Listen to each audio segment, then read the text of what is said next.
What's going on, everybody? Cali Death Podcast back once again. Not even a week later, we're back in your up in your area, bro. Here we are, and ladies, excuse me. Always here with my resident homies. We're missing the professor again tonight. He's tied up at the moment, but we'll have him next week. What up, Joel and Casey? What up? What up? And tonight today we are joined by a very special guest. Very excited to have this guy on. We got Christian Muenzner. What's going on, Christian? Hey, good to be with you. What's going on?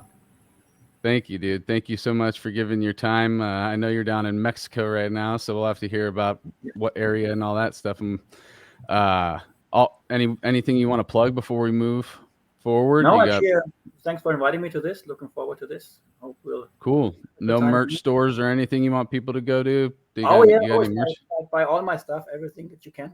I have my Bandcamp store, but I'm completely not prepared for this. So it's like bandcamp.com/Christian Muenzner, something like that. And you can get all my solo albums and shirts and tab books there and stuff like that. So definitely check this out if you haven't, because a lot of people who know me from the bands, they don't know some of the other stuff that I'm doing. So always cool. And since we're plugging merch, why don't we do a Cali Death Podcast plug real quick? We got some t-shirts for you guys. There you go. Boom. The first run, that's going to be an OG one. I don't know if we're going to do that one again, but this is actually, laying the foundation for some cooler ideas down the road. You guys keep swooping up t-shirts. We'll keep coming up with cool shit. So CaliDeathPodcast.bigcartel.com. Go get you some. All right. Here we are, guys. Thanks to everybody who's in the chat. Thanks to all the subscribers. If you're not subscribed yet, please do. Here we are. Cali Death Podcast 83, guys. And we got a fucking madman, a fucking beast. But it's he's definitely a beast. He's been on our list for a long time as dudes we'd love to have on, So every time that happens for us where we bring an idea for a show to fruition, it's always awesome. So yes, definitely, man. Yeah, you've definitely been a huge like kind of like a mythological shred creature to me my whole life. Nice. Yeah, I remember hearing when Epitaph came out, before it came out, the you guys released Stab Wound and 7, I think, and I remember it was only streaming back then in 2003. Yes, it was only it was before the YouTube and Bandcamp days. I think YouTube had just started or something, but not even. I think it was 2004. There wasn't even YouTube back in the day. I remember. Totally. Yes, and we had the songs on the website or something like that. Really cool. I had to take it out of my sound card and go through a mixer to a CD burner to get it on a CD. I remember I had to go through a big process just to get it so I could listen to it. But yeah. No, that was crazy, obviously. Man. This year, it's been 20 years that I joined Necrophagist. It was in May 2002. It's crazy how time flies. And next year it's going to be 20 years that we recorded this album. God. It really doesn't seem like all that was that long ago. Does not seem like 20 years at all. But it was a way different time back then, actually, compared to now. Much different. Definitely. Still leaning on the caveman side of things back then. With how things are recorded. I guess with Pro Tools and all that stuff was being used. Yeah. I mean, and when you wanted to record like that, it was a lot more effort, than nowadays. Yeah, definitely. Yeah, and tech death, the way you know it nowadays, wasn't a thing. I mean, this kind of second wave tech death that you have now, it wasn't even seen back then, So it was very different. Dude.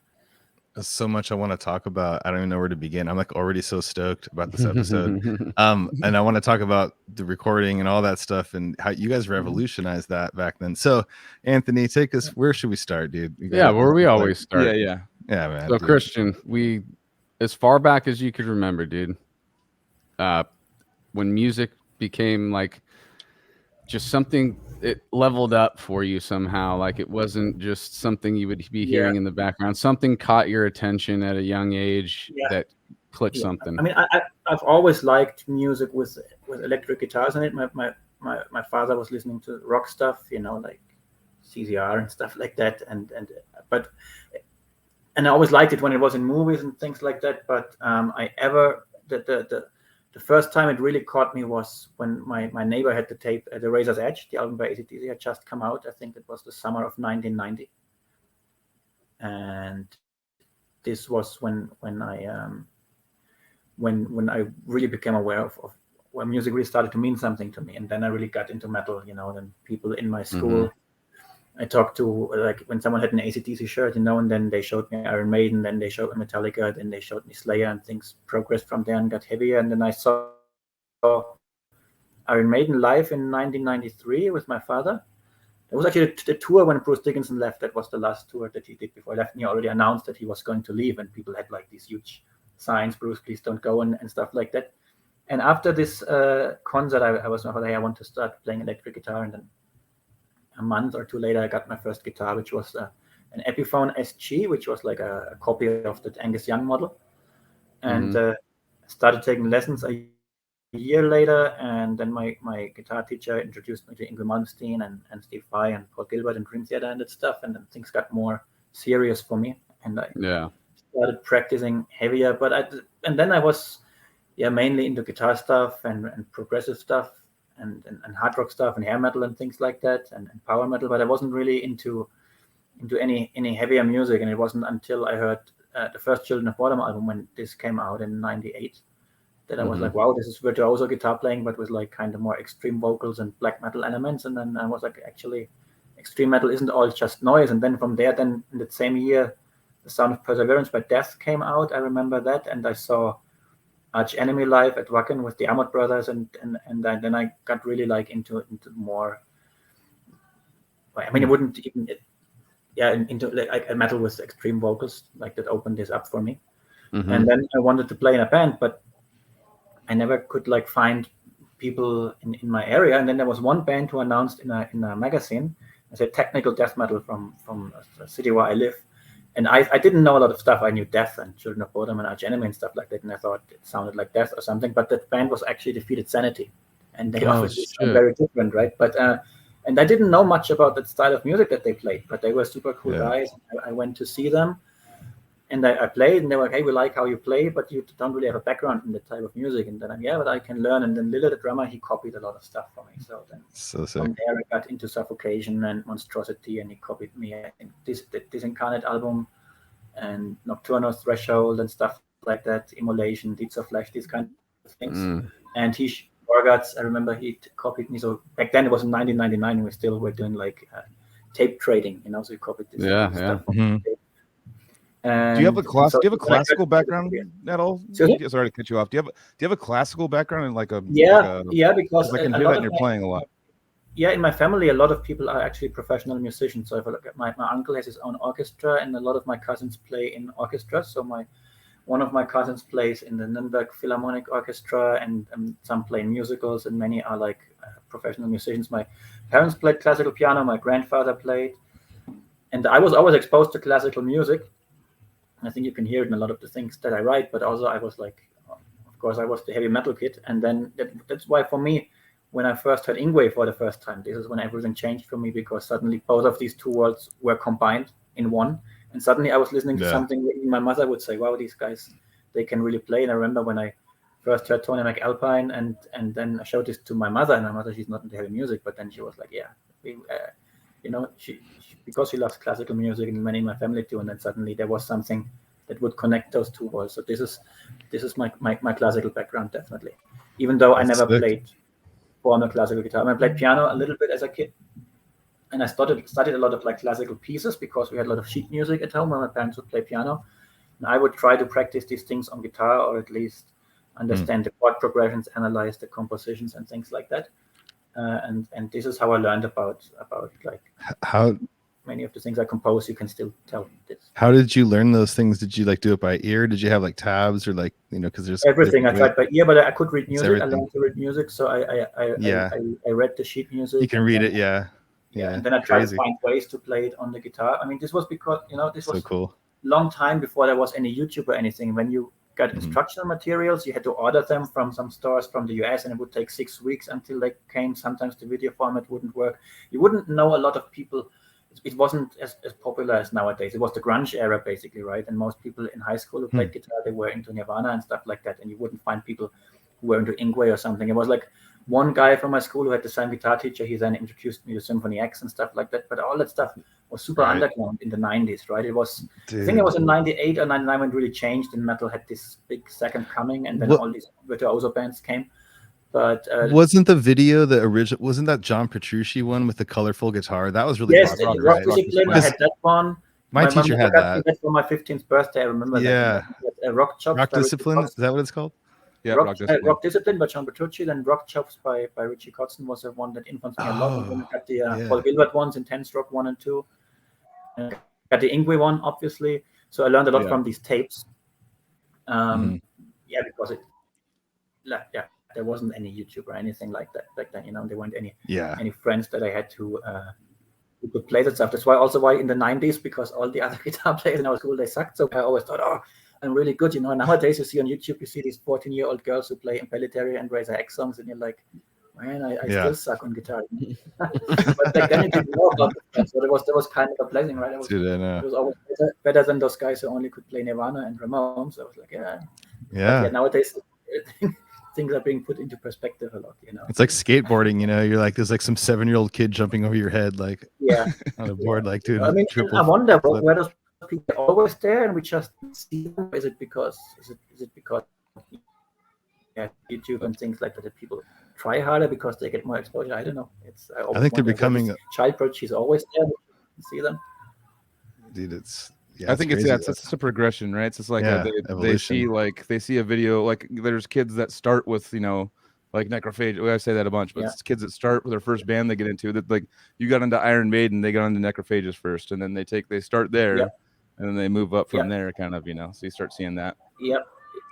I sometimes I wonder if this is always a good thing, because for me it was always like when I got into metal, and when I into Maiden and Malmsteen and things like that, I always went back to figure out what were those guys listening to, right, to the early days of rock music, because my uncle and my father listened to the very old classic rock stuff, and like from the Beatles on, basically. And I think it's important. I mean, you don't have to be able to play everything, but at least kind of understand the evolution where people are coming from, because sometimes you may skip some important steps, and sometimes you can kind of hear that in the music. I think it's always good to go back. What did your heroes listen to, and then check this out. You don't have to always like it. Maybe you like it, and then you're like, what did those guys listen to? And then kind of see the progression and the evolution, I think, because then you also learn how to take influences of other people, but how to make this your own over time. I think this is very important. So much metal goes back to Iron Maiden. Like it's like I've said that a bunch, but it's true, And like it's just such I mean, of course, Black Sabbath and Judas Priest and Thin Lizzy and all these bands that were like 70s stuff, but like Iron Maiden just really man, like they just hold it down. They've held it down so long and such a core of metal, like it's true. And this is the one band, when you go to the concerts, you find the classic metal fans and the death metal fans and the black metal fans and the power metal fans, and the prog fans. They all like Iron Maiden. They're all down. One band that everyone likes, I guess. Yeah, dude, it's funny. It's true. Did you say when you got like your first guitar, started playing guitar? I missed it. Did you? Okay. Yeah, there was in '93. There was the 93. Okay. The SG was your first one. Okay, sick. Okay. Yeah, that was my first one. Right on. Because I wanted to be Angus, So. What did you get after that? What was your next guitar? My next one was the Blue Steve Vai model that I still play. Actually, I still use it on almost every record. The Ibanez. Was it a gem? Yeah, the gem with the blue flower pattern. I got this one in '95, and it's still nowadays. It's built in '91, I think, the one I have, and it's still my favorite guitar that I own. Like, it's still the best guitar that I have. I don't take it on the road anymore, obviously, because it's too valuable for me. Oh yeah, I guess for sure. But I use it a lot on recording still. And the solos on the Epitaph album were also done with a blue gem, but not with mine, but with the one of Muhammad's brother. Yeah, but it was the same guitar. Yeah, you you mentioned Symphony X. I just saw them 2 days ago, so I got to see. I mean, Michael Romeo was just like a 25-year anniversary tour, and they're still playing the set list from the last album, so I'm a little bit like, yeah. No, it was just I've never seen Michael Romeo live, so I was like, he's amazing live. He's just so effortless and just like doing all these funny little tricks, and that was awesome. Yeah, they killed it, man. It was awesome. I had a great time. Is there any album better than the Odyssey? out of their catalog? I like the first 4 more. I have to say, I'm a big fan of the first 4 albums, but that's because I'm a neoclassical freak, and the first 4 were when they were like full-blown neoclassical. And then they matured a little bit, but I preferred more when they were like super over the top. I actually really liked. I mean, I always liked Michael Romeo and watched his videos and stuff, and always been blown away by him. Never really got into him until I'm not gonna lie, until Underworld came out in 2016. Like that album just has like blast beats in it, and like has really cool, like it's more aggressive. I mean, obviously they have their ballads on it, they're super kind of cheesy ballads, which are awesome too. But they just started like leveled the speed up a little bit, and they started being more like in your face. In later years, I agree. Definitely. No, they were definitely something to see live, and that band, I'm a big fan too of that band Haken that opened up too. They were just like musically, I was like, holy shit! Like, was that your first time seeing them live too? Yeah, they haven't really toured the States much, I don't think, but they were just, and just the rhythms I just don't understand. My brain was just kind of like twisted in knots, kind of, But no, that was a great show overall. It was it's still going. It was definitely one for the books. But yeah, Michael Romeo. And like has that kind of his own kind of alien style to that whole, He's even got some classical in there, but he's just a twisted human, man. I don't even get how he does any of that shit. Yeah. So, how long had you been playing guitar before you started jamming with other people, Christian?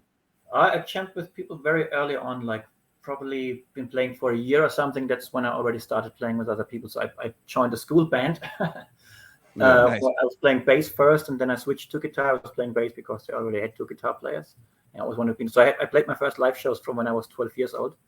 And I think it's very important to play with real people, because you learn things there that you cannot really learn when you play on your own. I mean, there's so many people who they make amazing YouTube videos and they're incredible, and then you put them on a stage and then they forget everything that they ever learned, And I think learning this early on is like a skill that you cannot learn in lessons. You cannot learn that by practicing on your own. And so I've always been in bands basically all my life since I played. So I've been playing for now 29 years, and 28 years ago I played my first live shows, and never really stopped since then. Damn, man, that's awesome. So I mean, so you started jamming early on. That was like just a school band. You said it was for like covers, or were you guys doing? Yeah, we were doing covers. I mean, I think the heaviest stuff we played was like some Metallica and Megadeth stuff, and some Pantera. It was the heaviest stuff we played, but we also played like a lot of what did we play? We played like Bed of Roses, and we played Lenny Kravitz songs and Guns N' Roses songs and stuff that was popular at the time. It was back in 1994, so anything that was popular at that point, we played. Yeah. So where do you take the step to try and get a band together where you start maybe working on originals or other more extreme stuff that you're not doing in school? Yeah. That was probably a year later, in the fall, winter of 1995. I met some guys who wanted to do like own stuff, original stuff, and play metal. And we got together and started to write our own songs. And I guess we sucked pretty bad back then, but we thought we were going to conquer the world. Nice. Like I think the way it always goes for everyone, right? But it was kind of cool to just work on own stuff. And then, of course, nowadays if you listen to the recordings, it's kind of cringy. But then with the drummer from that band, I played actually for a long time, and I tried to get some other bands going with that guy. He completely quit music nowadays, but we had some bands who never went beyond demo stage. But some of the stuff that we worked on, like some of the riffs that I had for songs that we played, they ended up being like stuff on my solo records or some Eternities and stuff, so a lot of and some. So that was actually what I tried to do, like get a band going with my own stuff. And I always with Eternities, and nowadays I do a power metal thing, right? And I kind of wanted to do something like that back then, but it always failed because we either couldn't find a singer or we couldn't find people who were into that. And then eventually, of course, I joined Defeated Sanity. And when I joined Defeated Sanity, through them, I heard Necrophagist because they were on a sampler in 98 or 99 on which there were also like demos of Necrophagist. One of the songs was Followed by the Autopsy. And then I listened to that CD at home and listened to that song, and I was like, what the fuck is that? I never heard anything like that in my life before, It's really death metal, but with like these Ingrid Malmsteen kind of guitar solos. Now, you didn't hear that back then. It wasn't a thing. And I was completely into that. And then I asked Lily, what is that then? He said, they're from Germany. And then the album came out, Onto the Perfection, I think in 99 it was, 2000, I remember. And and then the other guys, remember, in the field, they were disappointed because it was only Mohammed on the record and the drum machine. But I totally loved it. I totally loved the ideas on it, and then they became my favorite band. And then I quit Defeated Sanity because we were like on a different ideas musically. And then a few months later, Lila called me and said, "Hey, I know you love Necrophagist, and I just heard that their guitar player quit. And I know you love the band, so why don't you give it a try?" And Muhammad's email address was in the original first edition of Onto the Putrefaction. So I wrote him an email, and then he invited me to audition, and I had to learn Full Body Autopsy and To Breathe in a Casket. And so I went to where he lived. It was like 300 kilometers from where I live. And went to the rehearsal room and jammed these songs. And this is basically how I joined Necrophagist. And this was at the same time when I was still trying to get my own thing going, but I could already tell back then it wasn't going anywhere. And then I put my focus mainly on Necrophagist for the next couple of years, because I mean they weren't a famous band back then, right? It wasn't like nowadays where everybody would like to join Necrophagist. Back then it was really an underground thing.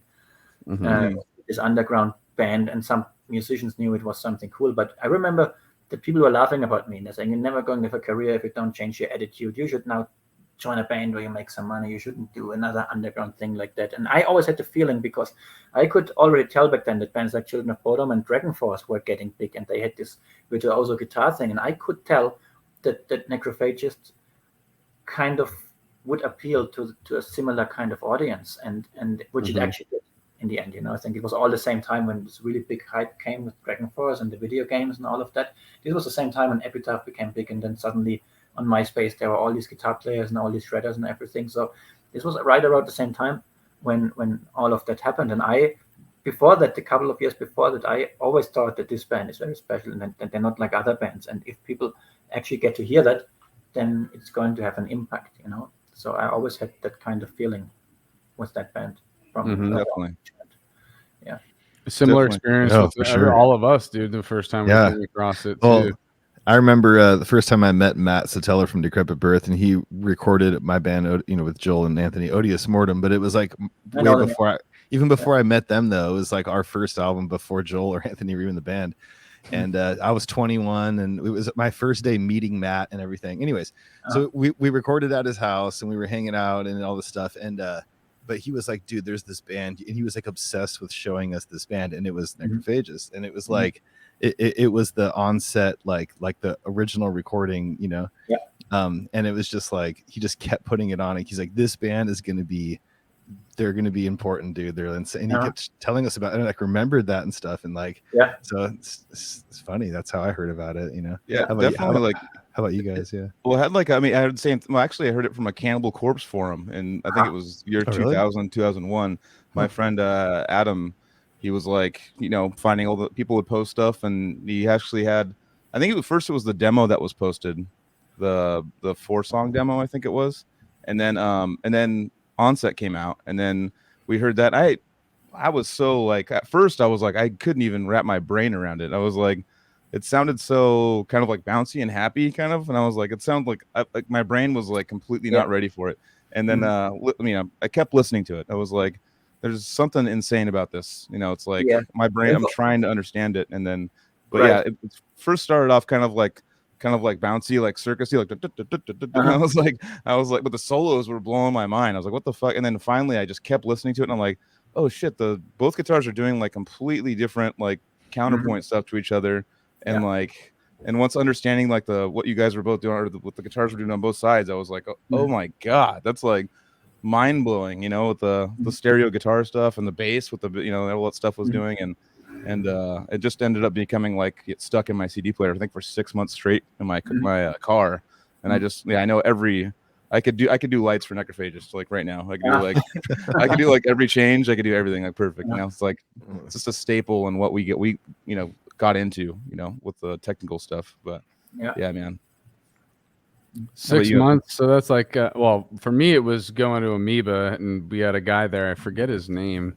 It was like Jim or some short name like that. But because we used to go there, and we've talked about it so many times, going off of album covers and logos and record labels and that, and you just go, you take a guess and we called it the luck of the draw. And if you'd get a good one, you were fucking stoked. Well, then we met that dude who was working there, and he was the one who stocked up the death and black metal section of Amoeba. And every time we ran into him when he was working, he'd be like, this, and this, dude, check all this out. But one day he was like, this is a must. Like, it was different than any other record he had pitched to us. He's like, I'm not letting you leave this album, leave the store without this album. And I was like, bring it on, dude. And yeah, it was one of those things where Dan and I just freaked out on it for a very long time after that. And we did a lot of drugs to it too. And those solos trip you the fuck out when you're all hopped up on cough medicine. Yeah, that's the idea, right? Don't do drugs, kids. Yeah, definitely. So you went over there and learned those 2 songs, and then started practicing a bunch. And then how much of Epitaph? We actually have a question in here that was someone who actually kind of relates to it, but he wants to know what riffs on Epitaph were both you and, I mean, which ones were you? Which ones? Because you did the last song, right? I know I've always heard that. Yeah, you did here's the the last thing. song, We both play rhythm guitar on the album, so we both each recorded their own individual side, but only on 5 tracks because there's 3 tracks which Muhammad recorded alone. And 5 tracks where we both and oddly enough, one of the tracks he recorded alone is the only track which I co-wrote, which is Symbiotic in Theory, which is funny. Oh shit! It had to do with my university schedule and things back then, you know, but I, of course, obviously I play my solos on all of the tunes. But written, I wrote like the riffs in the first 1.5 minutes or so of Symbiotic in Theory. That's basically the riffs that I wrote for this album. All the other riffs were Muhammad's riffs on that record, so he wrote like 99% of the album. I wrote my solos, obviously, but I had some help from Muhammad because I was still very young back then. I would overplay, you know, I would cluster everything with fast runs and arpeggios, and sometimes he would say, hey, let a note ring a little bit more here, and he had some better rhythmic ideas at times. And I wrote some of the bass lines actually. So like some of the tapping stuff that the bass is doing in Step Wound, I actually wrote that, and awesome. Some of the fills. So that's what a lot of people don't know, but some of these bass ideas are actually mine on the record. Yeah. Very cool. Very cool. So solos, did you pretty much, because there's pretty much like battle solos in every song, right? You guys are going back and forth like every song. Yeah, it's like almost. So on 7 and the title track only I play solo, and on Ignominous and Pale and Diminish to Be only Muhammad plays solo. Okay. And all the other ones we both have leads and the trade-offs and things like that. There's a battle section in like Only Ash Remains. Definitely. It's like 2-2. And so there's trade-offs basically on all of the other ones. And there's a lot of questions too. I know that me and Casey probably have about the recording, because the recording to us is like one of our favorite recordings, and just sounds so. I mean, it's probably, I'm not sure exactly. Would you guys use Engel amps or something, right? Yes, it was Engel amps, and we used. So there was no reamping back then, right? So we really and the thing was, we didn't want to pay studio time. I mean, the advance money wasn't a crazy sum or anything like that. So we went to the basement of a school in Baden-Baden, the place where Muhammad lived, and he kind of rented the basement and rebuilt this into like a little bit of a studio, right? But so we had like the cabinet set up, and we microphoned them, and the reverb that you hear on the leads is actually the actual reverb from the Engel amp, from the Tube Bracket that I don't remember what it was named, Tube Bracket 860, I think. This is the amp that you hear in both of the Necrophagist albums. And so the reverb that you hear wasn't added later on in the leads. It was really the actual reverb from the amp. And we had the microphone set up, and man, it was in the basement of a school, and it was wet and dark and was really not comfortable. That's why we called this, what was it called, Depths of Torment or something like that, because it was really like nightmarish to be there and record the guitars, and it was cold and not nice at all, and it was shitty weather. I remember it was raining all the time, and crazy. So we were doing that, and we had the amp set up in the control room, what was the control room, right? Yeah. And so it wasn't like nowadays we would just record the eye signals and then reamp. So you really had to dial in the tone and be like, hey, is that the tone you want the album? Yeah, and Muhammad was really good with it. He had really good ears. And one day, his sister came to visit with her little daughter, who was like 2 or 3 years old, and she was just learning to walk. And she went to the amps. Oh, what's that? And almost started to do the knobs, you know. And Muhammad went, so while we were already like in the middle of the recording process, party foul. Oh no! A couple of the tracks.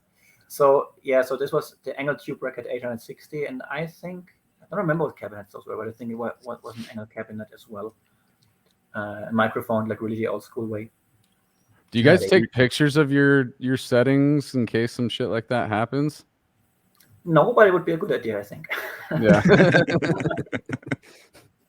Yeah, because I mean, then you make an album and you don't even remember how to. I mean, even nowadays when I make a record and let's say Hannes is reamping the stuff in his studio, and then later I'm like, man, that was a really good guitar tone. How did we do that? And of course, no one thought about like taking a photo of the settings. Yeah. I guess. Do you still stick by like on the road and stuff? Are you purely using tube head amps or well, using? Yeah, well, in Obscura we still like on the American run that we just finished. We're still using our Engel heads, like a preamp and a power amp actually. But I don't know, it's really heavy stuff. It's logistically difficult, you know. I mean, it sounds a little bit better, but live, I mean, sometimes you're happy if you can hear the guitar at all. And I just think the Kemper stuff is more convenient. I mean, in my studio I record with an XFX, which I use as interface, and I record the DI signal, and then obviously reamp this through real amps on the new Obscura album, on the last Chinese end record, on the Alkaloid albums. That's what we do. But for recording at home, it's just super convenient, right? Because I can record with my headphones at 3 a.m. and stuff like that. We couldn't do that back in the day. And for live, for convenience reasons, I think the Kemper stuff really, really sounds good. And you know, if any problems, you can take it on the plane easily, you know, on your hand luggage and stuff like that. And this is where I'm just more like pragmatic with that kind of stuff. You know, not much of a purist when it comes to that. Of course, in the studio nowadays, with reamping, it's perfect. I mean, you can take all the time in the world to dial in the guitar tones that you want. You can try different amp models and stuff like that. But back then, when we did Epitaph, it was like we have to figure out the sound before, tell if we can live with that, if we're happy with that, and then that's going to be the sound on the album, right? That's basically what it was back then. Jeez, man. Well, he did a good job dialing that in. That's still it took long enough. Yeah, it cuts through everything's just like perfect volume. It's a little we've talked to recording engineers about it. It's a little quieter, right? It's it's on purpose not mastered very loud. But the thing is, you can listen to this in the car on the highway, and you can turn it on and still hear all the little details. You know, something when it takes something like, I don't know, like a Dimmu Borgir record, like, I mean, I like those, like Death Call Armageddon and stuff like that. It really blows you away when you hear it, but when you turn it up more, then like some of the details sometimes get a little bit lost. It's a decision you have to make. You know? But back then it was like, it was on purpose that it was mastered a little bit more quiet. But makes sense actually. So you can get more like life out of it if you turn it up. It kind of takes a different life of its own. Exactly. I'm not sure if I mean, I didn't have much say in the entire production process back then. I don't know if I would do this in any of my own albums to that extent, but yeah, I think it was the right decision, obviously, when people like it. So definitely.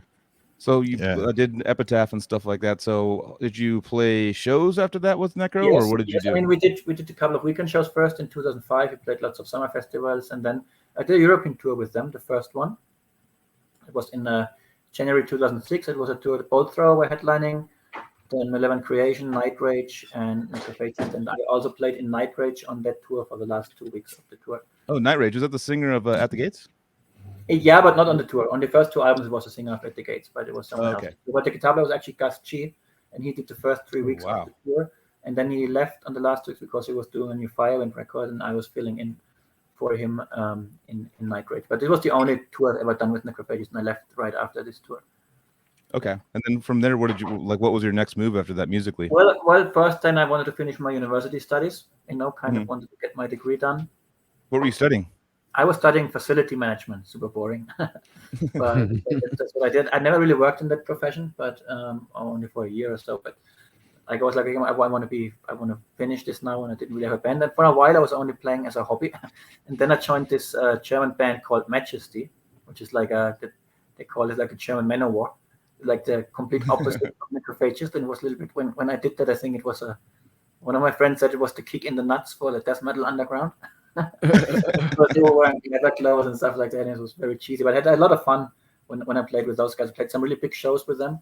They were opening for Manowar 2 times at the Magic Circle Festival and played in front of like 22,000 people. It was super easy music where I just could play some shreddy solos, and the rest was just power chords and very simple songs. But it was actually a really good time, and that was around that time when I joined Obscura actually, and then we got signed to Relapse, and then how did you run into those guys? How did that all come about? Well, it was the old guitar player of Obscura, Marcus Lem. She was a friend of who I knew through Mohammed, because Mohammed was using these Be the Rich guitars, and I think Marcus worked with Be the Rich or something. I don't remember how that worked, but that's how I knew him.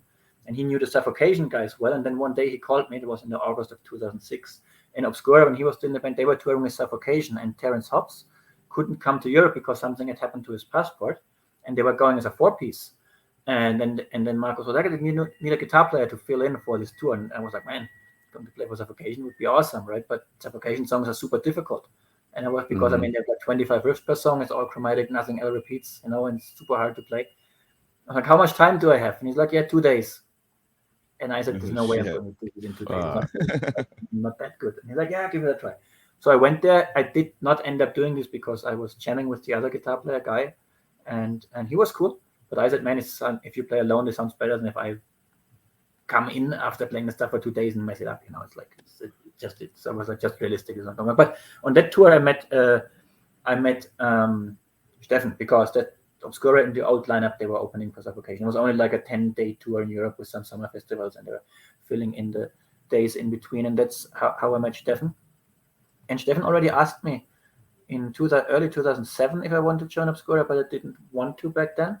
I kind of was doing my studies and didn't really feel like doing it. But then later in the year, in the winter, then Jeroen and Hannes had joined. And then I was like, damn. And then he wrote me again. I was like, "Yeah, our guitar player left. You want to join now?" I was like, "Yeah, no, it sounds like a good idea." And this is when I joined them, I think December 2007 or January 2008 or something like that. But Hannes and Jeroen were already in the band at that point. Nice. Okay. Yeah. So that was first album was it Cosmo Genesis? Cosmo Genesis, yes. We recorded this in 2008. Was then released in 2009. Then we started touring right when this album came out. Yeah. Nice. Yeah. No, I saw you guys hit the States. I forget who I saw you guys with, but yeah. Our first tour was this year, and for this album we toured the States once with Cannibal Corpse. That's what I saw. After that was Black Dahlia Murder 1 year later in 2010. Yeah. I think I saw both of those. Yeah, definitely. Yeah. Man, yeah, just seeing, I mean, you're like one of those guys. I mean, now that like I'm talking to you and stuff, you're super chill, but would see you walking around. I'm like, I'm not going to talk to him. I can't. Because like he played on like the, Epitaph, and he's now in Obscura. I know.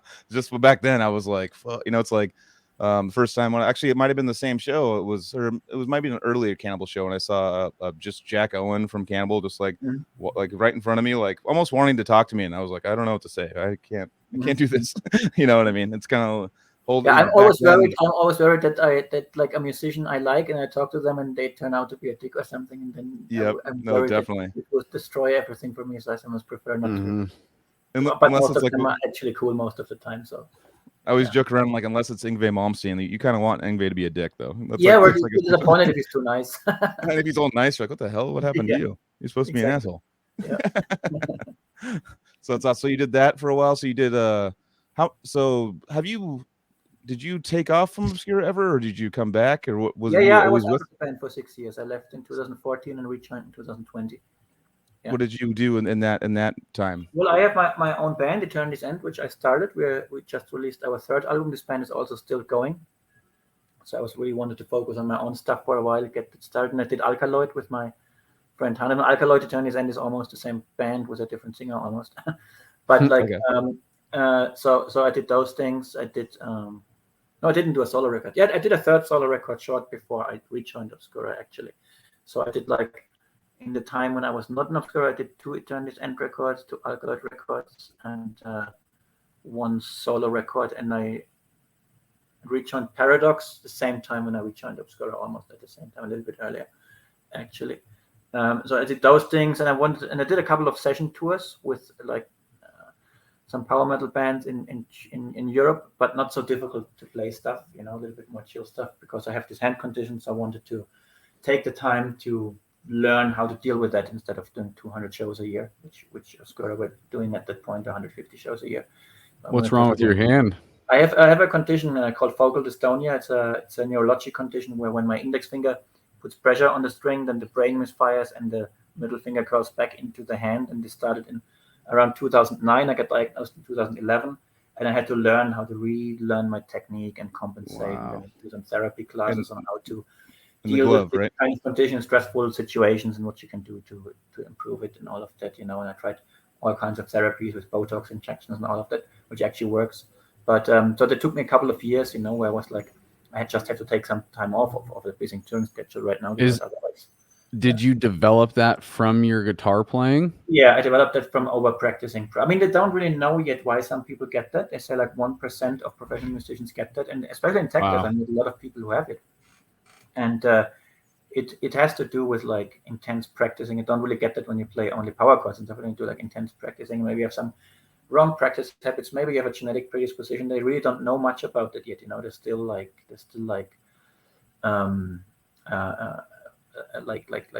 searching, and doing studies a lot with that.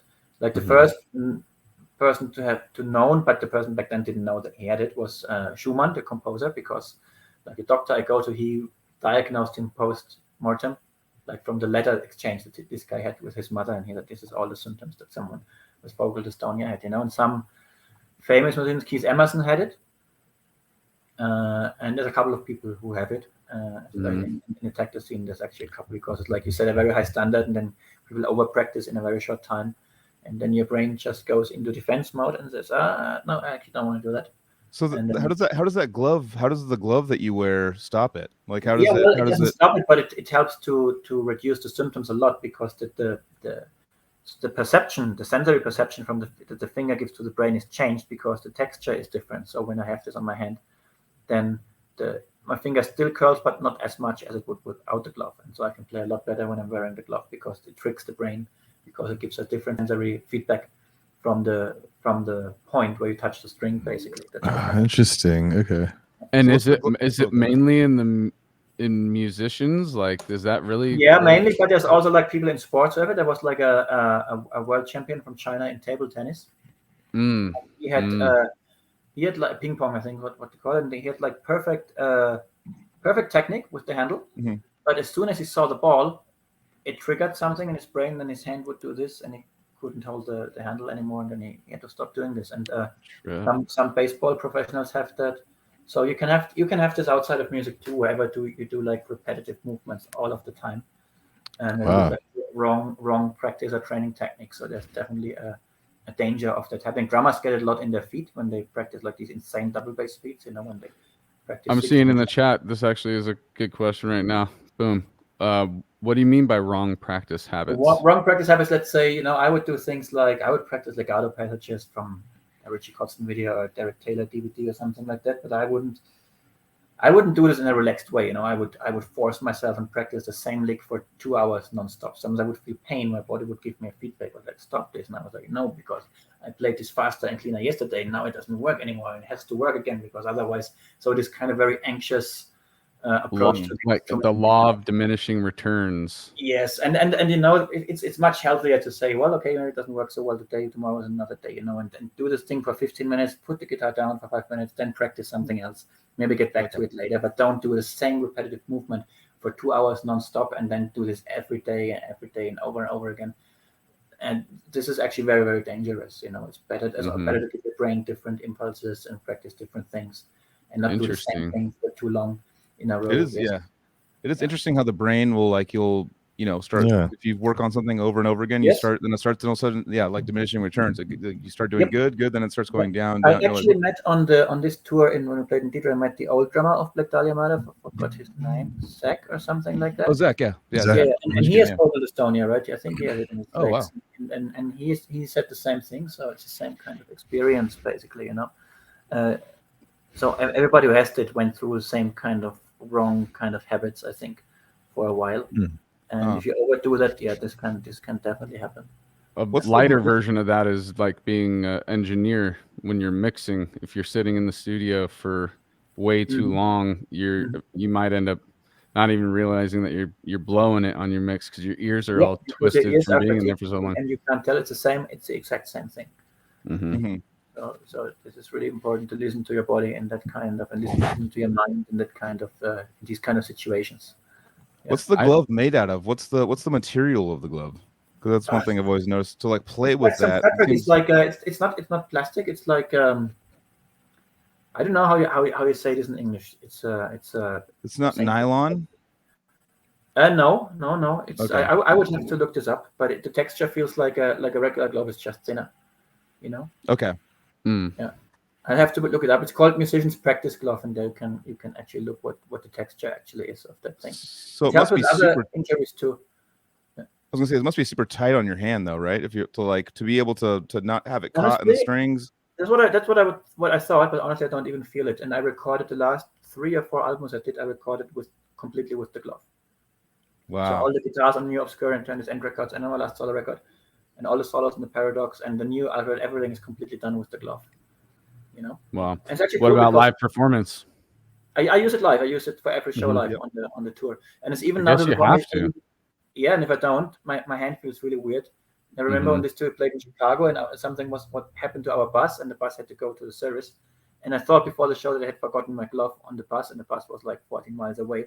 But then I gladly found one, and one final one. My guitar was like, fuck, I have to play the show without the glove. I was like, it's not going to work. Oh man. But then I still had one. So yeah, I don't really want to play without it anymore nowadays. Yeah. Be safe, dude. Yeah. So if you can still execute everything, why wouldn't you? Yeah, I think some things I even play better than before. Obviously, there's things I can't play in the same way anymore. I have to play them differently now. But some things actually work better because other areas of my playing improved. So is there no like sweat in your hand? Is it like less? Was it better to slide with the glove? Is it yes, like and you even don't hear the kind of noise even when you switch power chords. Okay. You don't hear that so much with the glove. So that's actually another benefit. Yeah. Definitely. True. Awesome, man. I mean, I saw it when I first saw it. I was like, "What? His hand is super smooth. What's happening?" Yeah, I was like, "He's got a nice." Videos that people always think it's like some cheap CGI effect or something,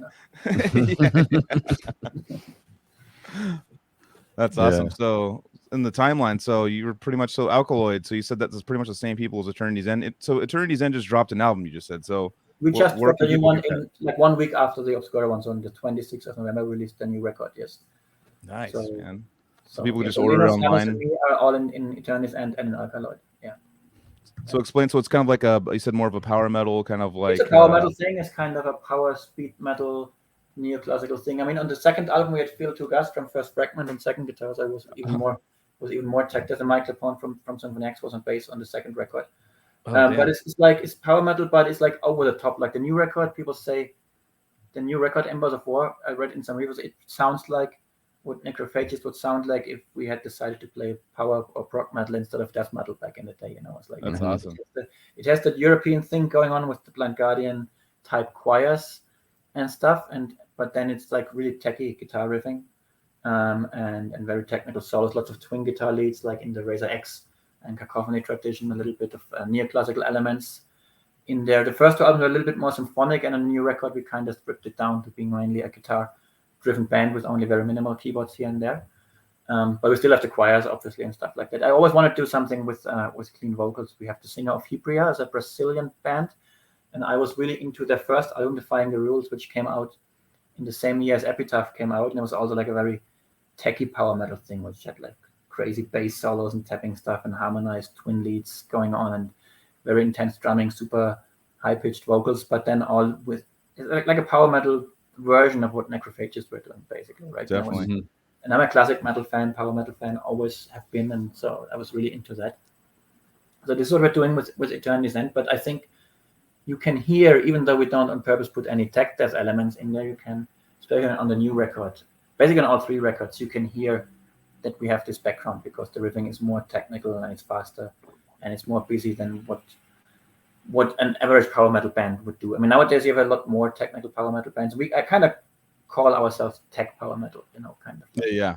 That kind of totally reminds me of, we're good friends with, Phil from First Fragment and stuff. And yeah, and he played. Just not to mention him. That's what you said. He played on. Yeah, that totally makes sense. I was going to ask. That was going to be one of my questions. Just out of hearing you talk about, going from crazy tech death to then power metal and stuff. That's kind of like how the Phil route. Like Phil's kind of reminds me a lot of like you guys seem like if you were in the same totally town or something, you guys would be brothers or something. Same page with that. Also, like in terms of like he's also such a big music freak, and he collects everything and he wants to know everything, and he has all these like old Shrapnel albums which he listens to on tape. Which is like cool, and he really gets he's a real nerd in that aspect, like I am too, and also like very open-minded to these different like many different subgenres, and then he really explores them, goes into the underground and finds the stuff that not everybody knows, and So we're really vibing in that regard. It's only that with the Journey's End, like we were an international lineup from 3 different continents, and man, this is just impossible to get a band going like that. And then I was like, I want to play live shows and things like that, and I want to have this whole band based in Europe. Definitely. So now, since our singer moved to Portugal, the rest of the band, we're all based in Germany, and we live very close together, and we only fly Yuri, the singer, in. And now we can operate like a real band, whereas before it was only project level. And I just thought, this is so much work that you put in there, so much effort, and you kind of want to. And it kind of always failed because it was this international thing. Because it's impossible to finance that when you want to play a live show. It's just not possible. Exactly. So, yeah, we gotta start a GoFundMe to get you and Phil living in the same city together. It seems right. I mean, the amount of music. I really love Phil. He's an amazing guy, one of my best friends. But like sometimes I think we both have a bit of an ego, when it comes to the music stuff.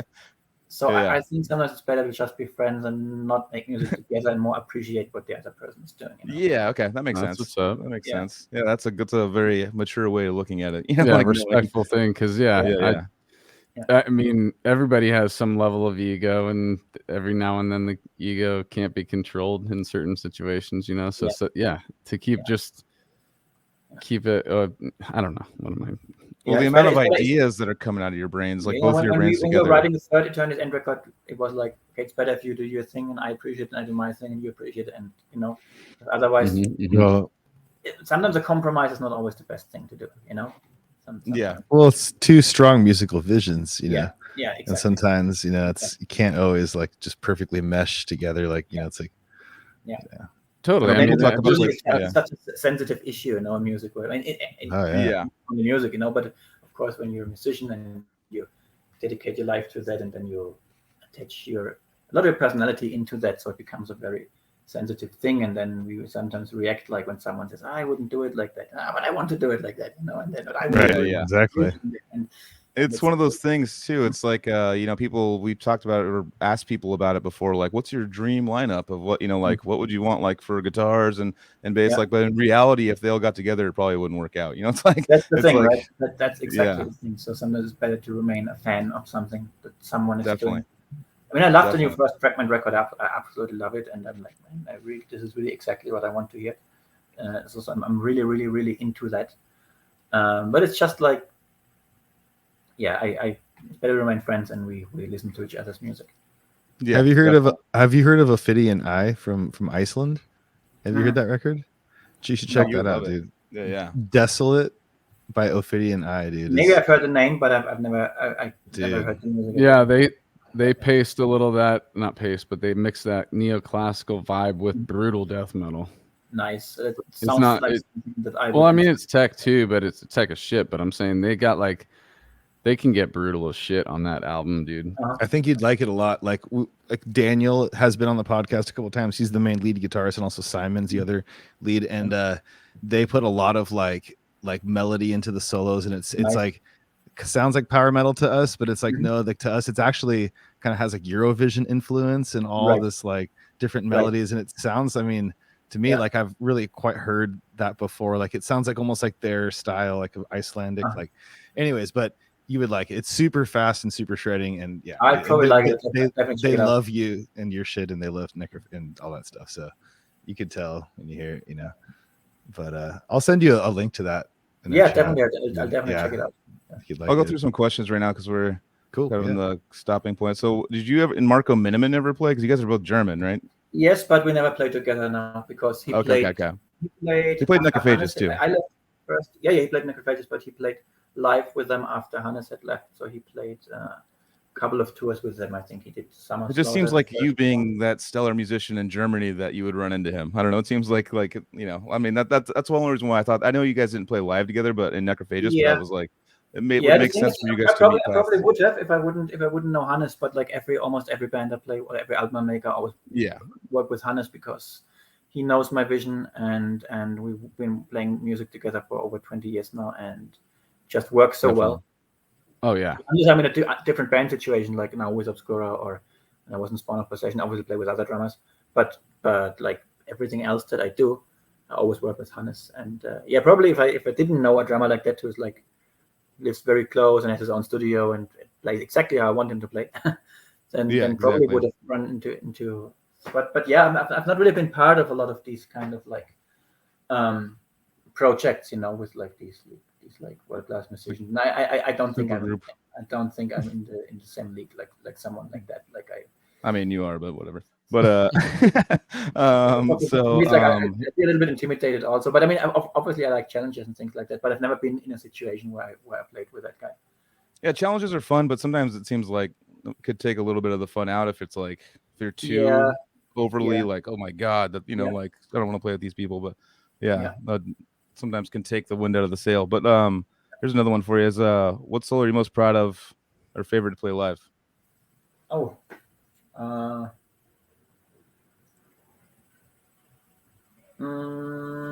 I mean, my favorite solos are actually on the new Obscura album.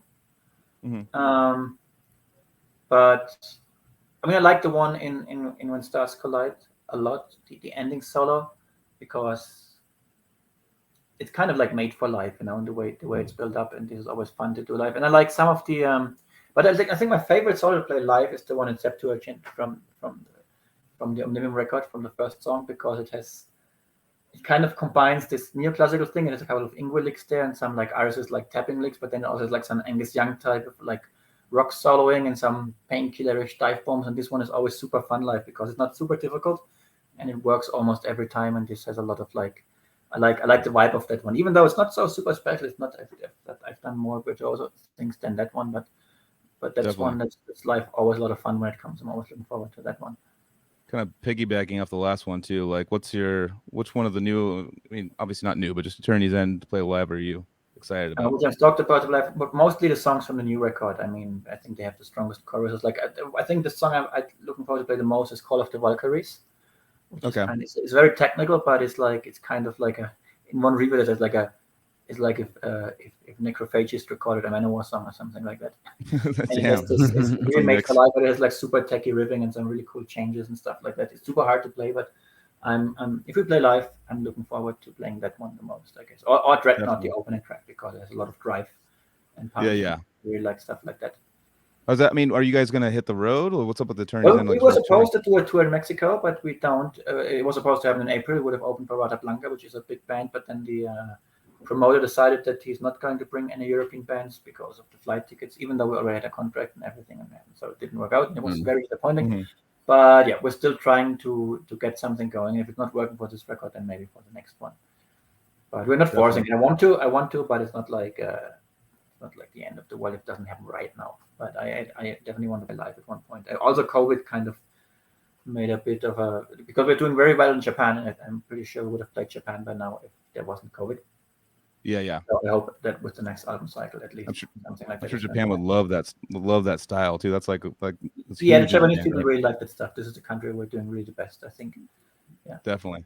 I got a question for myself. I just wanted to see how your experience was like. Just tell us the story about getting Ron to do a solo, Ron Jarzenbeck on Cosmogenesis. Oh well, this was actually very easy because Jeroen, when he played in Peasants, he knew all those guys in Watchtower and Cynic and stuff. He was big Ron Jarzenbeck fans, and there was like this one solo in the title track Cosmogenesis, and I recorded the solos for the album, and this one just didn't sound good, and everybody was like, "Hey Chris, can you redo that?" And I was like, I don't know how to play there.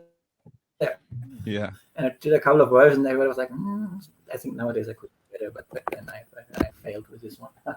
And then I got a guest soloist, right? And then Jeroen mentioned that he knew Ron. And then the cool thing that happened after that was that then I met Ron at the San Antonio show, and we were on the Black Dahlia Murder tour. And then we started talking. I was always a big Watchtower fan. Because my cousin in 1994 was a bass player. He was a professional bass player from Italy. He played in like some power metal band back then, and he was like, "This is my favorite band in the world." And I checked him out. And back then it was over my head. And only when I got older, I started to get into them more. And then Lille of Eternity obviously was a big fan of them. But anyway, so I was always a big fan of Ron. And then we were talking, and then I was asking him about this Circle of 12 Tones thing. And we were talking a little bit, and then a couple of months later, Watchtower playing in Germany, in a town close to where I live. And then I hung out with Ron the next day in Würzburg, and we were talking about it. And then I was like, man, I really would like to know how this Circle of 12 Tones thing works. And he was like, well, I can show you. So let's just write a song together.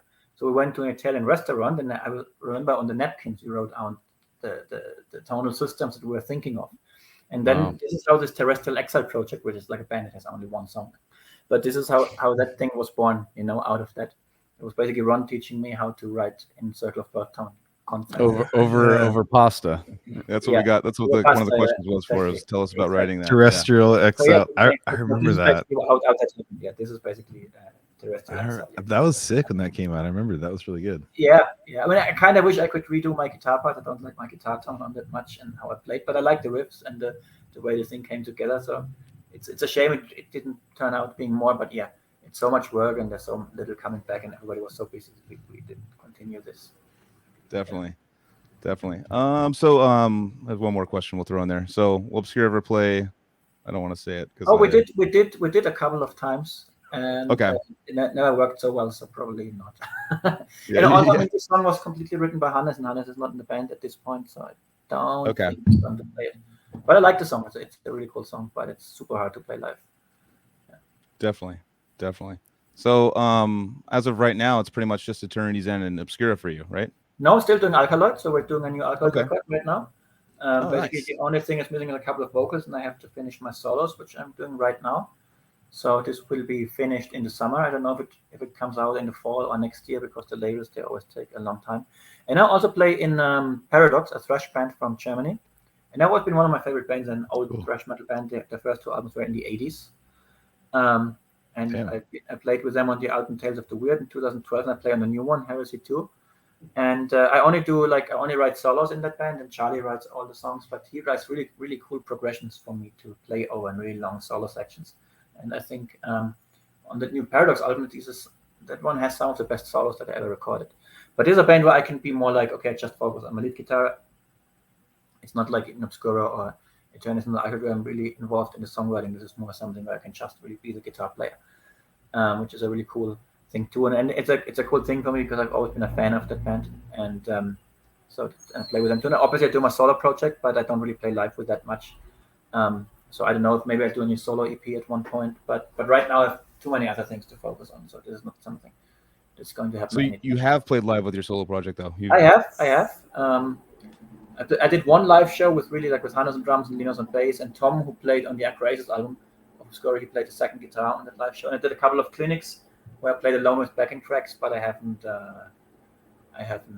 played more with them with that stuff than only that one time, actually. Here's a good tour idea would be Hannes's band and your band and Christian. Yeah, the same logistically cool because we could save money. Yeah. Yep. We've been thinking about these things, but man, we're so bad with the organizing and the business side of things. That's why these things, they're always ideas that get talked about and never happen. So yeah.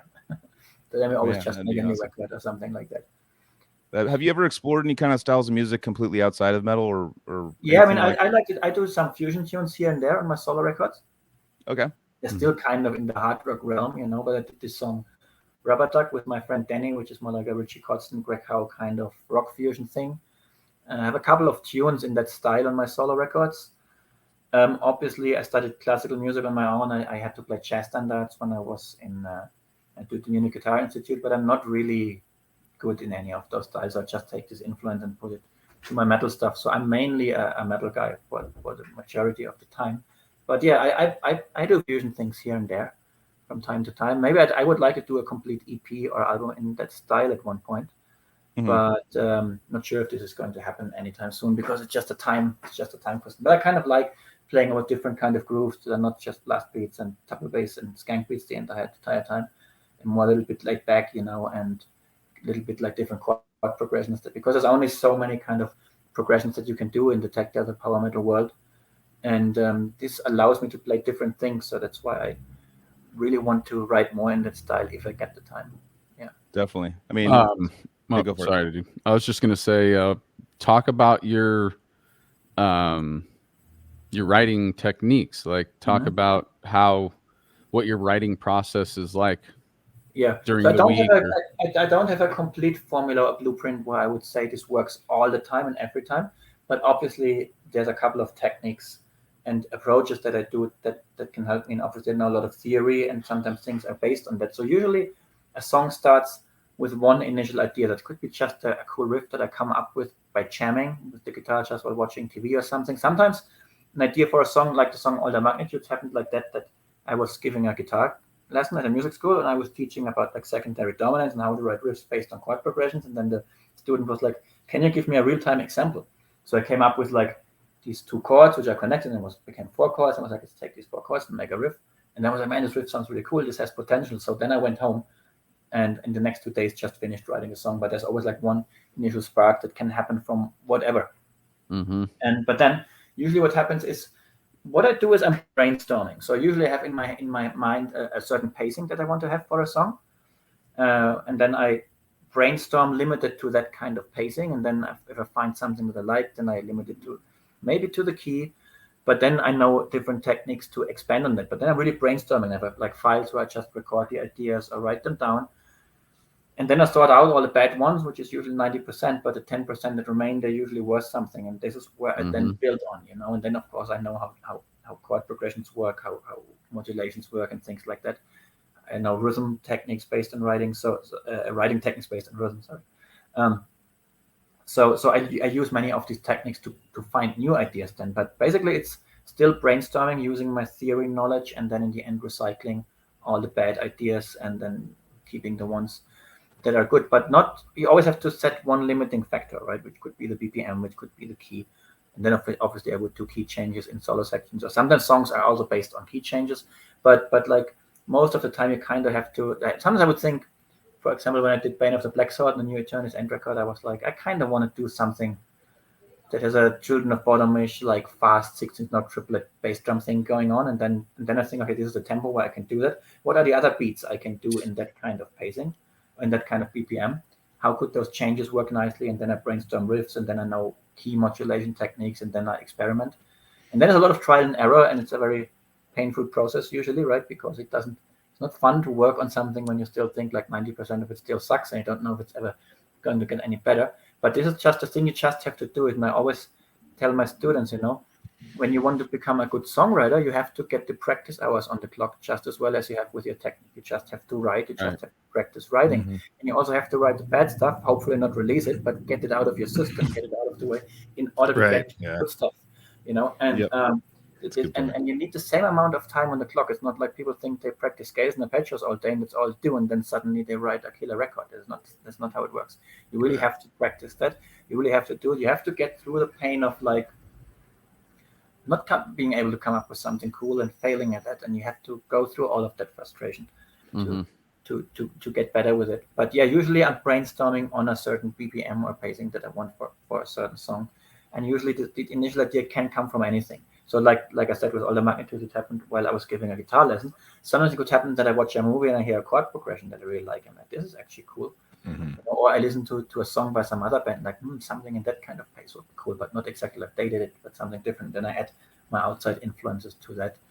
But this is a really deep subject. So I'm really about at one point doing like some kind of instructional material where I just well, you're talking about different songs, You're talking about the theory stuff, and we had Scott Carstairs from Fallujah. Yeah, he was my former student, actually. Yeah, dude, and he was like, Christian's great teacher, and like he was like so impressed by how much you knew about like what you were doing and all this theory stuff. And he was like, it kind of explaining he's doing some flat nine, dominant flat nine thing or arpeggio or whatever, some kind of like. You knew it, and that's really interesting, dude. And so I remember like one of the first things we did when he took lessons with me was we went through Universal Momentum, and kind of the idea. Again, usually a song starts with like one initial idea, and I remember when I wrote Universal Momentum when I was still in Necrophagist. This was in 2005, and I was at university, which was not music related, and we were I was having a class on some like environment protection rights kind of thing, and it was super boring stuff, and the professor was talking about all these laws and all these paragraphs, and I was like, come on, dude. And it was duty of attendance, and I couldn't go, and then I was thinking about theory in my head. I was thinking, oh man, if I take a minor key and I have like the dominant chord and I replace it with the symmetrical diminished, then this one can be dominant to 3 other keys as well, to 4 keys in total. So maybe I could use that chord to modulate to different ones. And then I was thinking in my head about a chord progression. And then I walked home, and while I was walking home, I was thinking about that. And then I took the guitar and I had this progression. It's really cool. And then I came up with the main riff in Universal Momentum. And then from there, I wrote the whole song basically in 2 days, because So once sick. this initial idea is there, and I was like, okay, that's the BPM of the song. This is like a blast riff. What kind of other beats work on the tempo? What kind of riffs do I want? And then I brainstorm, and sometimes it can go really, really fast.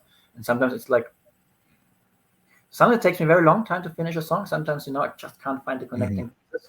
And something in the files for 6 months, 8 months. But sometimes, and this happened in 2019. So I wrote the songs that became Solaris and Neuromancer on a new Obscura record in the fall of 2019.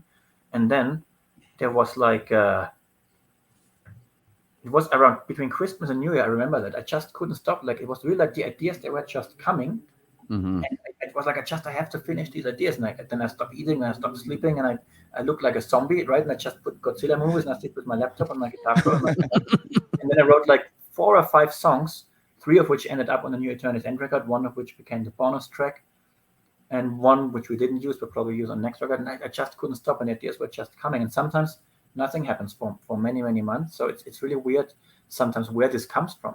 I talk about this with a friend of mine who writes poems, and I'm a very pragmatic person, very realistic with a lot of things, but sometimes it really feels like when you're in that sound, like you're just being a medium, and the ideas are just somewhere. Exactly, dude. So I literally was waiting for my way to step in and literally say, dude, it's like we're just antennas, and it depends on how your clarity of how well you're going to be able to receive the whatever's coming from the muse. But if you can open yourself to it and find the clarity, because life can murky the waters like a the thing, just right? Cloud everything. There's a couple of ways to receive that openness, but it's like when you don't have that, it's really hard, but in those moments where you did have just all of that you had to pour out in that small amount of time, that was one of your moments where you were extra open as an antenna. Exactly, and this is exactly, and these are also the moments where I'm most happy with what I'm doing, as a musician. Like some people say, what makes you most happy? Is it the studio time? Is it life? Is it the touring and all the partying and all of that? And for me, it's really like when I'm in that zone and the ideas are coming, and I notice this is just going by itself, and it turns out ending up being something good. And I was like, wow, I created something that didn't exist before. And then I really get this kind of like almost childish kind of excitement, I'm like really, really happy about that. And then I don't think about anything else. And as long as I'm doing this, as long as I'm producing or creating, this is when I'm really happy. And all the process that comes afterwards, when it's finished and it's released, and then obviously I'm happy when the people like it and I get the positive feedback from that. But at that point, it's already old, and as long as I'm not really producing, I don't get that same happiness as in the moments when I'm really like in the zone and the stuff is pouring out, when I'm creating something. And it's not like you're having these moments all the time. Like sometimes they happen, and sometimes they don't happen for a long time, and then maybe you have to change something in your life to get to these kind of moments again. So I'd like to quote Anthony about this same topic. It's like birthing a child, dude. Probably, it's kind of that, because it's your like your mental kind of property, and you have a really strong relation with these kind of things. It's totally taking the David Lynch approach of saying, he says falling in love with ideas, and I love thinking of it like that. And you fall in love with your child as soon as it's born, So, and to just loop it back a little bit, like you could, with the ego as an artist, and looking at it as a child, it is understandable that the creator of that child would be defensive, and very protective about their own ideas. Exactly. And that's nothing, like that doesn't show anybody's real character. That's just falling in love with something that's why you probably get then I could get along with certain people outside of music, but when it's about that, and then people want to interfere too much, that's when of course you can always compromise a little bit. There's degrees to it where like not really accept that, And, I just want to say sorry, dude. Oh, it's all good. Either I'll just go real fast. I mean, basically, like I wanted to say when you were talking about like you like kind of just doubling down on a project and cracking out and like getting a recording done and all this, like, dude, it's like I do that in a different way, and like a lot of us all kind of do that when we're doing stuff, and I can just only imagine like how gnarly you do, dude. Like you like, you know what I mean? Like, dude, Christian's like the ultimate dude. He probably just murders, like just pumps out this insane out. You're like, yeah, but people don't see me in those moments. I'm usually it's like that's what I mean. And I'm sitting in my underwear, you know, and watching Godzilla movies and when you emerge I love from that the it's cave, specifically you know? Godzilla movies. I know that was the greatest. I know. Yeah. I loved it, dude. I know. I had to bring that back. That's right. Yeah, dude. That was good. So, like, you just crawl out of your studio like it's done. Yeah, you know, and you're like, you know, forget to sleep and forget to eat, and I sometimes I sit recording until like 6-7 in the morning, and the sun comes out, and like, I should go. I should go sleep. It's just like really in the zone. You really don't think about much else. Right. You went to a place. You went to a place and came back with a souvenir. Yeah. You got an artifact, and the artifact is materialized in this dimension with the riff and the song that comes out. It's wild to think of it that way, but it is true. I listened to something that I recorded and wrote, and then like I listened to it a few years later and like, wow, I really like this. This is really good. And then I'm like, I can't even remember, you know, how I wrote this. And you almost go into a blackout or something. It happened, you know, but it did, you know, at one point. And that's actually crazy. And it really speaks to this kind of idea that sometimes these things seem to come from a different kind of place. You know, definitely. Whatever it is. Yeah. I had a good conversation this weekend. I was at a barbecue with that band, Archaic. They were about to go on tour, but we were still having some barbecue, having a good time. Those are always good conversations. And Nathan, their drummer, is really cool to talk to about practice. We were talking about practice, and like he was talking about, you know, he's read a bunch of books on it and from all the famous musicians and stuff like that, you know, War of Art and all those things. But he was talking about the main thing is we were talking about just working on songs and like jamming songs. He doesn't call that's not practice to him. That's rehearsal. Like he's like, that's not practice. That's like was very distinct in saying that. He's like, you're just rehearsing. Like I'm not practicing or working on my rudiments. For you, do you do like, you know, looking back, we mentioned John Petrucci's Rock Discipline, where he would talk about like how he would do 30 minutes scales, 30 minutes chords, 30 minutes songwriting, 30 minutes just fucking doing whatever he wants to do. Is that something that you do for your practice? It's something I always wanted to do, but I think it's a personality thing. I'm not that kind of a disciplined personality like John Petrucci obviously is, you know. And for me, I'm somewhere in between. I'm also not the kind of Eddie Van Halen kind of guy, only partying and playing everything super playful. I'm kind of somewhere in between, and I always help my students work out these schedules, which are kind of similar to like how John Petrucci did them, even though I try to do them more individualistic to the individual player's specific problems. Definitely. And for me, I mean, I wrote those things down, you know, and I had these schedules and I stuck to them for a while, and I could never go through with them because then something would happen that I would have a song idea and then it would excite me too much. And then I would forget about the practicing, you know, and I would work on that until it's finished. And then I have students that are super hard into technique practice, and they're like, man, I've been working on this song and now I forgot to practice my technique and now I suck again. And like, you have to set priorities to what you want. But for me, like the music as a whole was always more important. So for me, the guitar is only the part of the picture. And I probably should do more of the disciplined practice technique and go to. Nowadays, I don't even have the time anymore. I mean, I have my teaching schedule, I have all my bands, I have my recordings, I have my tours, I have my interviews, the stuff that I have to do. It's just so much stuff that I have to do. I practice because I practice the stuff I have to practice, right? I prepare for a tour, festival shows, and for recording, so I still practice, but I don't really have the time anymore to like work on these individual things. I mean, I think you should get and he must be more busy than I am because he's much more famous and probably has much more stuff going on, and he probably manages to do that. So maybe it's really a personality thing. I don't really know. But you have your building blocks down though of like how good you. I mean, you've already gone through a lot of the practice, and you wear a glove because of the practice. You know what I mean? Like I kind of overdid it to the point where it almost took my ability to play away, and now I see these. Yeah, I think you should get like a get out of practice card because right. I feel that it's like I really want to make music with that. You know, I'm not really. I don't know exactly. I feel like the concept of you needing more practice is a little bit like far fetched. You know, for me, it like depends. I mean, I have have my like, issues. dude, Like, how I much wouldn't practice with that? but how much gnarlier can you get? Like, I mean, it's like, are I you know. Yeah, Yeah, but it's true. just like explode, kind of, like, you know? it's. I mean, yeah. I mean, I there's certain things I'm pretty good with, and then there's some things I'm like, every other guitar player I play with can do that better than me, you know. So but it's hard for me. I mean, I've done this for so many years, especially when I was younger, and I think there's a time in your formative years, especially in the pubescent years, when people kind of sometimes compensate things with that and attach their whole self-worth and ego to that thing, like the guitar technique, and then becomes like almost like a moral obligation to hit the 16th notes at 260 BPM and to do this like every day. And if you lose a day, then you're a bad person, things like that. And when you grow older, you kind of mature a little bit with these things, you know. You're like, hey, it's just music, and you want to see the whole thing. And mostly, I want to create. Obviously, I want to go out there and tour and celebrate the music with the fans, and this is amazing. And I love doing that.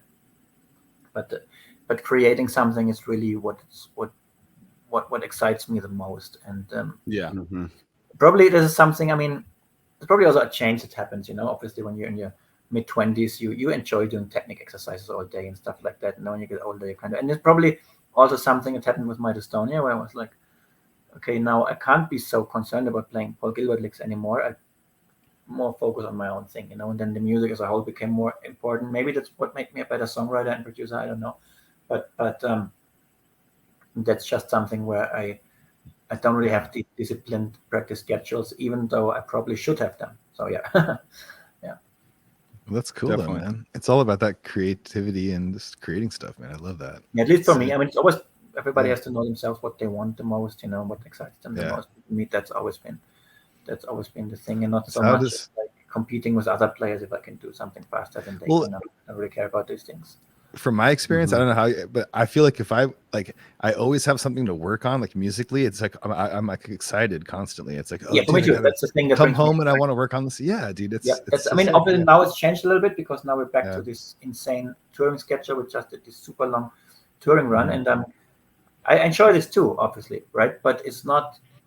I'm not in the same space as I am when I'm actually able to create, you know. In a way, the kind of time was kind of, obviously it's horrible with everything that happened, but for me personally, it was like, okay, now I can really focus on writing and nothing else is really coming along now.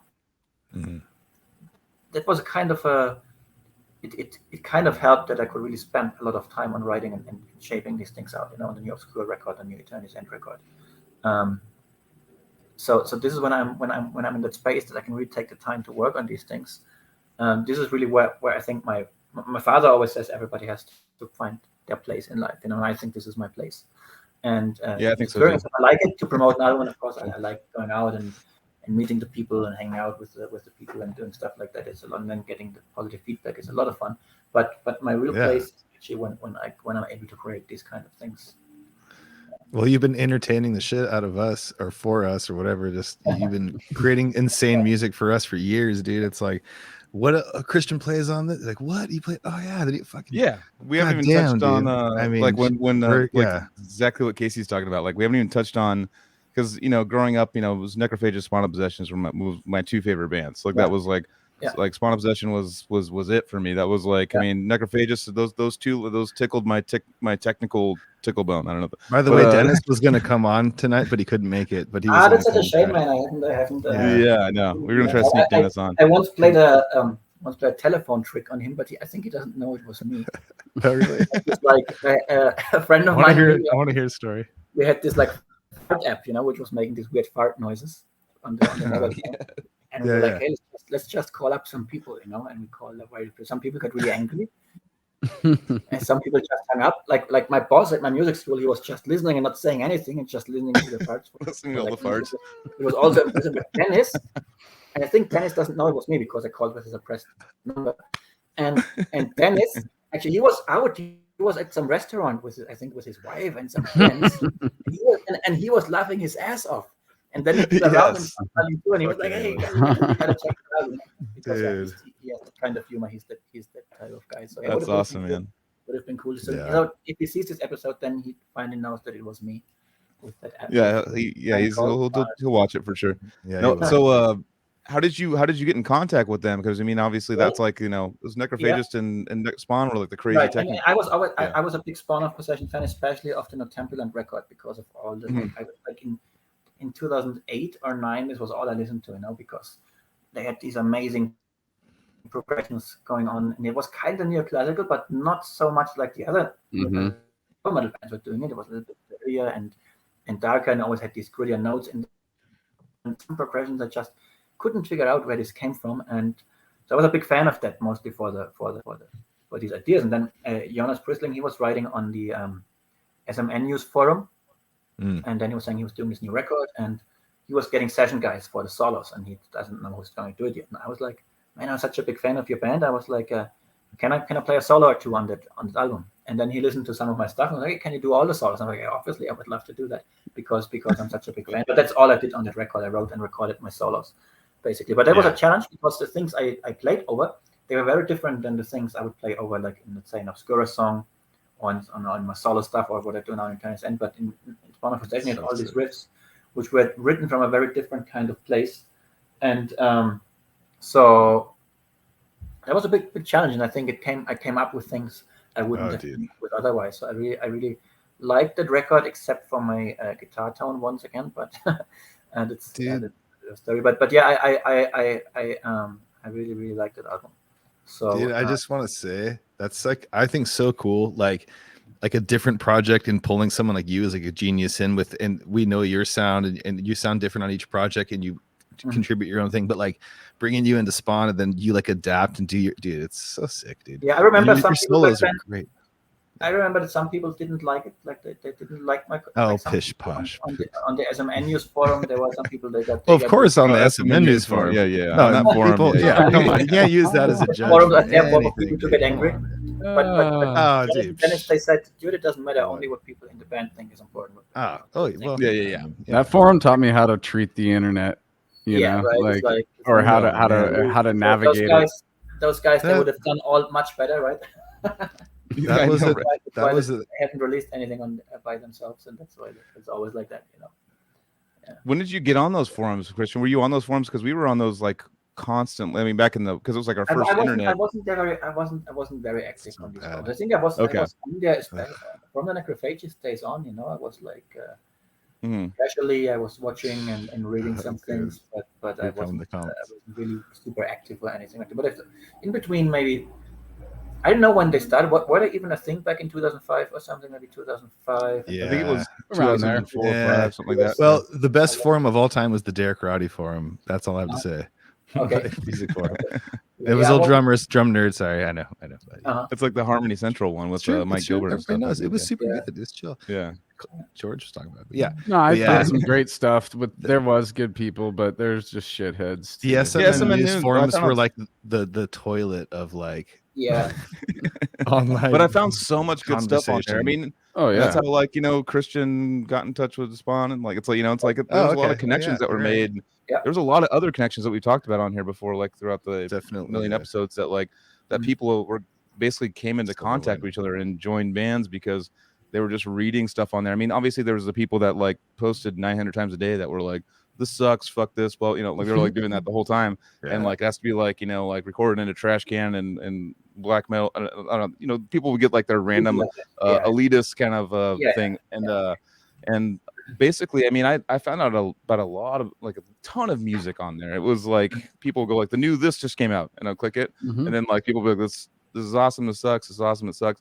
It's like it'd be like but you click on it and listen to it, and you'd be like, oh shit, this is like fucking. Like Gorod I found through. There's other bands like similar to Gorod that I found out through there that I was like, Jesus, you know, like a lot of cool stuff on there. But yeah, it just turned into like what Anthony said. It was the beginning of the internet for us. We didn't know how to deal with, because we were in Odious Mortem and stuff, and then later I was in Decrepit with Casey, and just the shit people would talk. Like we didn't know how to like deal with it back then. That's the thing nowadays. You have to, as a musician, you have to develop a thick skin, you know, for these kinds of things, and you have to there was, you know, I see that in myself. So when I do a new guitar video, and then there's like 100 people like it gets over 1,000 likes on Instagram, and everybody says nice things, and then one guy says one thing bad, and then I read this and I get Don't get angry for this. It's like it's 96% likes. What the fuck? Just stay away from comments, dude. Yeah. Just I know that one will just be like you. I remember like when I first like saw bad comments and stuff on like live videos of us and stuff. It'd be like all good. And then that one that would just like and that's the one that like would stick with me. I'd like say it to my face, bro. And you can't like find out who they are because you want to like what band do you play in? Like what you want to do that. Usually they have no videos on their channels. Usually they have not played in any bands, because because I remember when we played in Dallas on the Obscura tour, and we played an open air show, and it was February, and it was super cold. Like in the night, it was like almost 0 degrees, and I couldn't feel my fingers anymore from the second song on. And then I invited 2 of my favorite guitar players, the Stein brothers, like Brett and Scott Steiner, like incredible players from this Texas red scene, and they came to the show. And for me, because it was so cold, and I felt I played my worst show on the tour exactly when those guys were there, right? But they were super cool, and they were like, no, it was great. And they were like, because they know what a real musician, they know what these situations are like, what you can be in, and that you're not a robot, and that sometimes these things just happen because everybody's been there, and it's only those who only sit in front of the screens, never put themselves out there, who don't really know what it's like to really deal with all these kind of things. And that's why I think all the people who do that, they're never really great musicians. The great musicians don't do that. They don't even have time to go around and knock others, especially people that they don't know. It's usually like oh yeah, Samurai, they're amazing. Derek Taylor too. Yes, I invited Derek to the same show, Derek Taylor, but he didn't come. But I talked to him on the phone on that day, and he always has these great guitar advices. So he said, if your fingers get cold, then just keep them close to your balls. It's a typical Derek Taylor kind of advice. But I mean, those guys influence are playing a lot, like Derek Taylor and the Stein brothers and all the people from that. Like you said, the cold situation. I mean, there was that situation that's all over all the metal news sites today. That's actually pretty impressive to me. It's like they were playing. Dan Kenny played that show, but it's like this big festival. They're playing. I forget where, but is that band Polyphia, which has like a lot of weird stuff going on. And they had their drummer's monitor went out, and the drum tech went up with a drumstick and started hitting. I saw that. Hitting his calf with the tempo. Yeah. And I was like, that's that's like one of those nightmare situations that got averted, and it's man, that was definitely fucking like I got anxiety reading that. There's some pretty cool drone footage I think I saw today when Dan was on stage. Definitely. You're talking about that big open air one that they recently played? Yeah. Yep. I put the hands on the neck too. That's another. What's up, Nicole? Put your hands. It's it's a warm spot. That would work. Just put your hands in your butt creek. Butt creek. Oh my god, I love it, dude. I'm not even drinking, and I still can't talk. Butt creek, dude. Butt creek. Yeah, then it'll get all wet, dude. You don't want to get wet hands. Sometimes I get butt creek, dude. It sucks, especially being a drummer, dude. Drummers get butt creek all the time. It sucks. Yeah, do you remember? Someone actually mentioned it on here. There was the main shit talker. Yeah, this guy. They're Crucified Coma. Remember that guy? The guy on the SMN forums. Do you remember? Yeah, he was definitely the elitist guy you're talking about. He like ran. He ran the forums, and then he would he just hated everything. Like it would never, no one knew his name, and he just was this guy and then we finally found out his name, and literally was a guy it was in his mom's basement, obviously actually doing it. But actually in his mom's basement, it was an actual thing that was happening. But there was times where we would have me and him would actually be cool because we would talk about hip hop.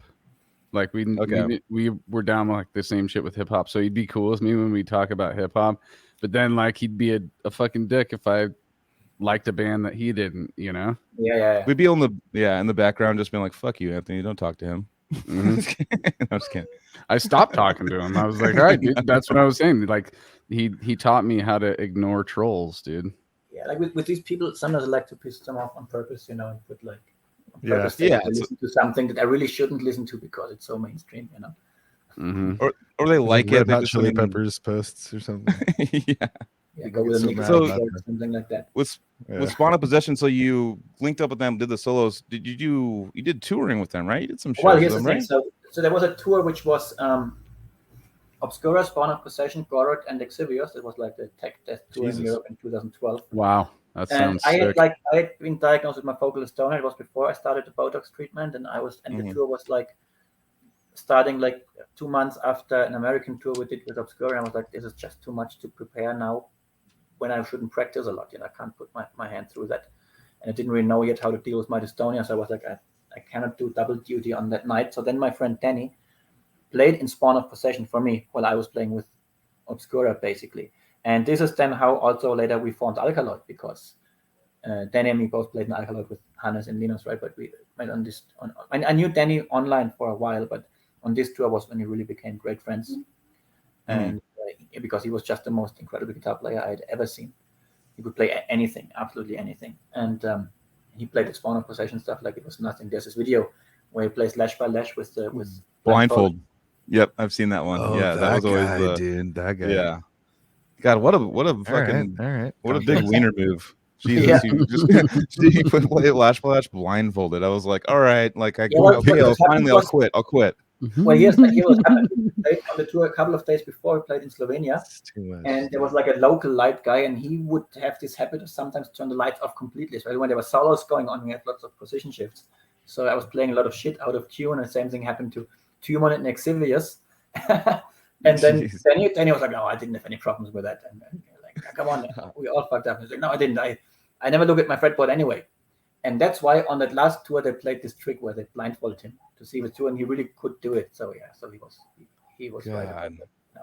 That's nightmare too. So is that something that you ever practice? Is not looking at your guitar? Is that something that you've like just trying? Sports, I mean, yes, you kind of when you practice, you kind of have to also make sure crowd engage presence and stuff like that. So there's certain spots where like I don't have to look at my fretboard all the time, like I know when I'm doing this. But there's things where I just have to look at what I'm playing.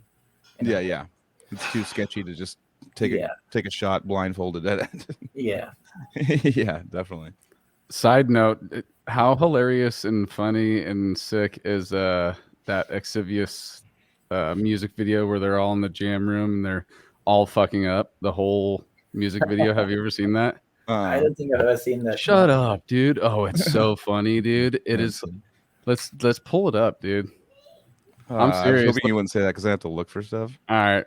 Never mind. But we don't have the professor. I'm recommending everybody go watch it, dude. I forget what song it's for, but it's them setting up a jam and they're all just like playing terrible on purpose. But I love it, dude, because it's you know how sick they are. You know, it's like for those guys basically were act on like they can't play with each other. They kind of had that cynic vibe, right? They were they did. Tumon and Robin, they both were in Cynic. Yeah, that's right. They did Timon, right? Yeah. Awesome, man. We got to see him live with them. He did all the Death Growls too. Him and the bass player and guitar player, Timon, and the other guy. Yeah, what's his name? The bass player? Robin. Okay, his last name. Robin was amazing. He was amazing. Robin Seelhorst. Yeah, Seelhorst. That's right. So a couple more questions. We have some. So what picks do you use? Yeah, I use Jazz 3. Me too. Fuck yeah. Well, wait, what? You use what? Jazz 3. Jazz 3. Is that the thick? Those are small little ones. Fuck. I don't are they pretty thick? Or are they medium or thin? It's like 1 millimeter. 1 millimeter. Yeah. Oh, so they're like because I use the yellows that are like 0.7 whatever 3.7. Well, the Jazz ones are super tiny. With their one. Yeah, they're quite tiny. Yeah. So they're thicker than. But now I can't even play with other picks anymore. Yeah. Do you think thicker picks are better for sweeping and stuff? Not really, no. But I kind of need a certain thickness for the tone. You know, if they're too thin, then the tone. Get the effect that I want. Gotcha. That's why I play the 1 millimeter ones. Yeah. I remember like Matt Sotelo would jump between like the thick ones and the green ones, super thin ones. He would do the thin ones though. He'd do like the super thin ones. I know that Rakau plays super thin ones and says it helps a lot with his picking because it helps to hide some inaccuracies and stuff. But yeah, I like the harder picks. Yeah. Definitely. Fucking okay. I guess. How do you approach writing two guitar parts? Are you approaching it? I mean, depending on the part, probably you're right. Like the harmony Depends how functional the guitars are at that point. Harmonies, I mean, it depends on the situation. Certain things I just do third harmonies when I want this kind of Iron Maidenish kind of sound for like diatonic scenarios. Sometimes I do the perfect fifth harmony, even when it turns out being bullshit, like the death kind of sound. Sometimes I do complete counterpoint, where they, like one guitar would go down, would go up, or they would even do different rhythms. But with a high gain sound, we did a lot of stuff like that on Onivium. And when you have like a high gain sound with a lot of distortion, this creates a lot of overtones. The counterpoint thing doesn't work as well as when you have like more classical instruments without that kind of amount of distortion. So you have to be a little bit careful with that, even if it still works well live, you know. And sometimes, especially when you have like vocal parts, it's really good to have, when you want it punchy, to have the guitars really do the same thing, you know. Like Judas Priest do that a lot, where both guitars just really play the same thing all the time. And so it really depends on the part. But obviously, I like to do counterpoint stuff like this. We do a lot like a cacophony type leads in Eternity's End, where it's not always just a diatonic third. I mean, sometimes it is. But I know, for example, certain arpeggios, when you have triads, you harmonize them with inversions. But when you have like 4/7 arpeggios, you harmonize them with the next higher scale degree. It really all depends on what kind of sound I want for a specific kind of section. So definitely. That's really what it depends on. I mean, sometimes I do things also. Yeah, you heard a lot on the new Obscura, especially in the song Neuromancer, where you would have a part where you could divide it into two guitars and it would be different. But I would do things also like in Neurosomentum, where the guitars switch the parts, and then you hear like arpeggio sections that switch between the left and the right speakers, because the guitars play them alternating, and they go in between, one playing rhythm, the other playing a fill, and then they switch, you know, and then you hear it switching the sides in the headphones. That's so awesome. I like to do stuff like that too from time to time, but you really have to pay attention to pick these things up. There's some counterpoint stuff, for example, in Neuromancer 2, where they would do like almost like a canon kind of stuff, or alternating kind of melodies. But I find this gets very exhausting to listen to if you do it for the entire duration of a song. So it really depends. So speaking of your like insane, obviously you have a really good music theory background and stuff like that in your teaching. Are you still offering lessons? Is that something that people can reach out and get? I'm still teaching. This is the main thing that I do during the week. But I limit it to like 20 students a week, because I still need time to record and work on my own things and practice for the live shows and all of that stuff. So if I do more than 20, then I don't get to do any of the projects anymore that I work on. So that's why the spots are limited. But I always have a couple of open spots, because it's fluctuating. Some people don't go every week, but they go bi-weekly and stuff like that. So how do they get a hold of you? Through Facebook or Instagram, basically, right? Just send me a DM, and then I get back, and then we can set something up. So yeah. Definitely. And some of my students really have been killing it, man. Like one of my students now plays for Surreption, Ian Way from Canada. He recorded a new Surreption album. He's playing the tour with them now with Suffocation and Atheist. Scott obviously was my student, and so there's a couple of other ones who are now in bands who are touring, which is really cool to see. Like Vincent from Fractal Universe, he was my student for a long time. Nice. See them like picking up momentum now and doing tours and stuff, and this is really, really cool for me to see. So do you think like, do you like kind of do like modal stuff too? Like, do you think like, how do you mean?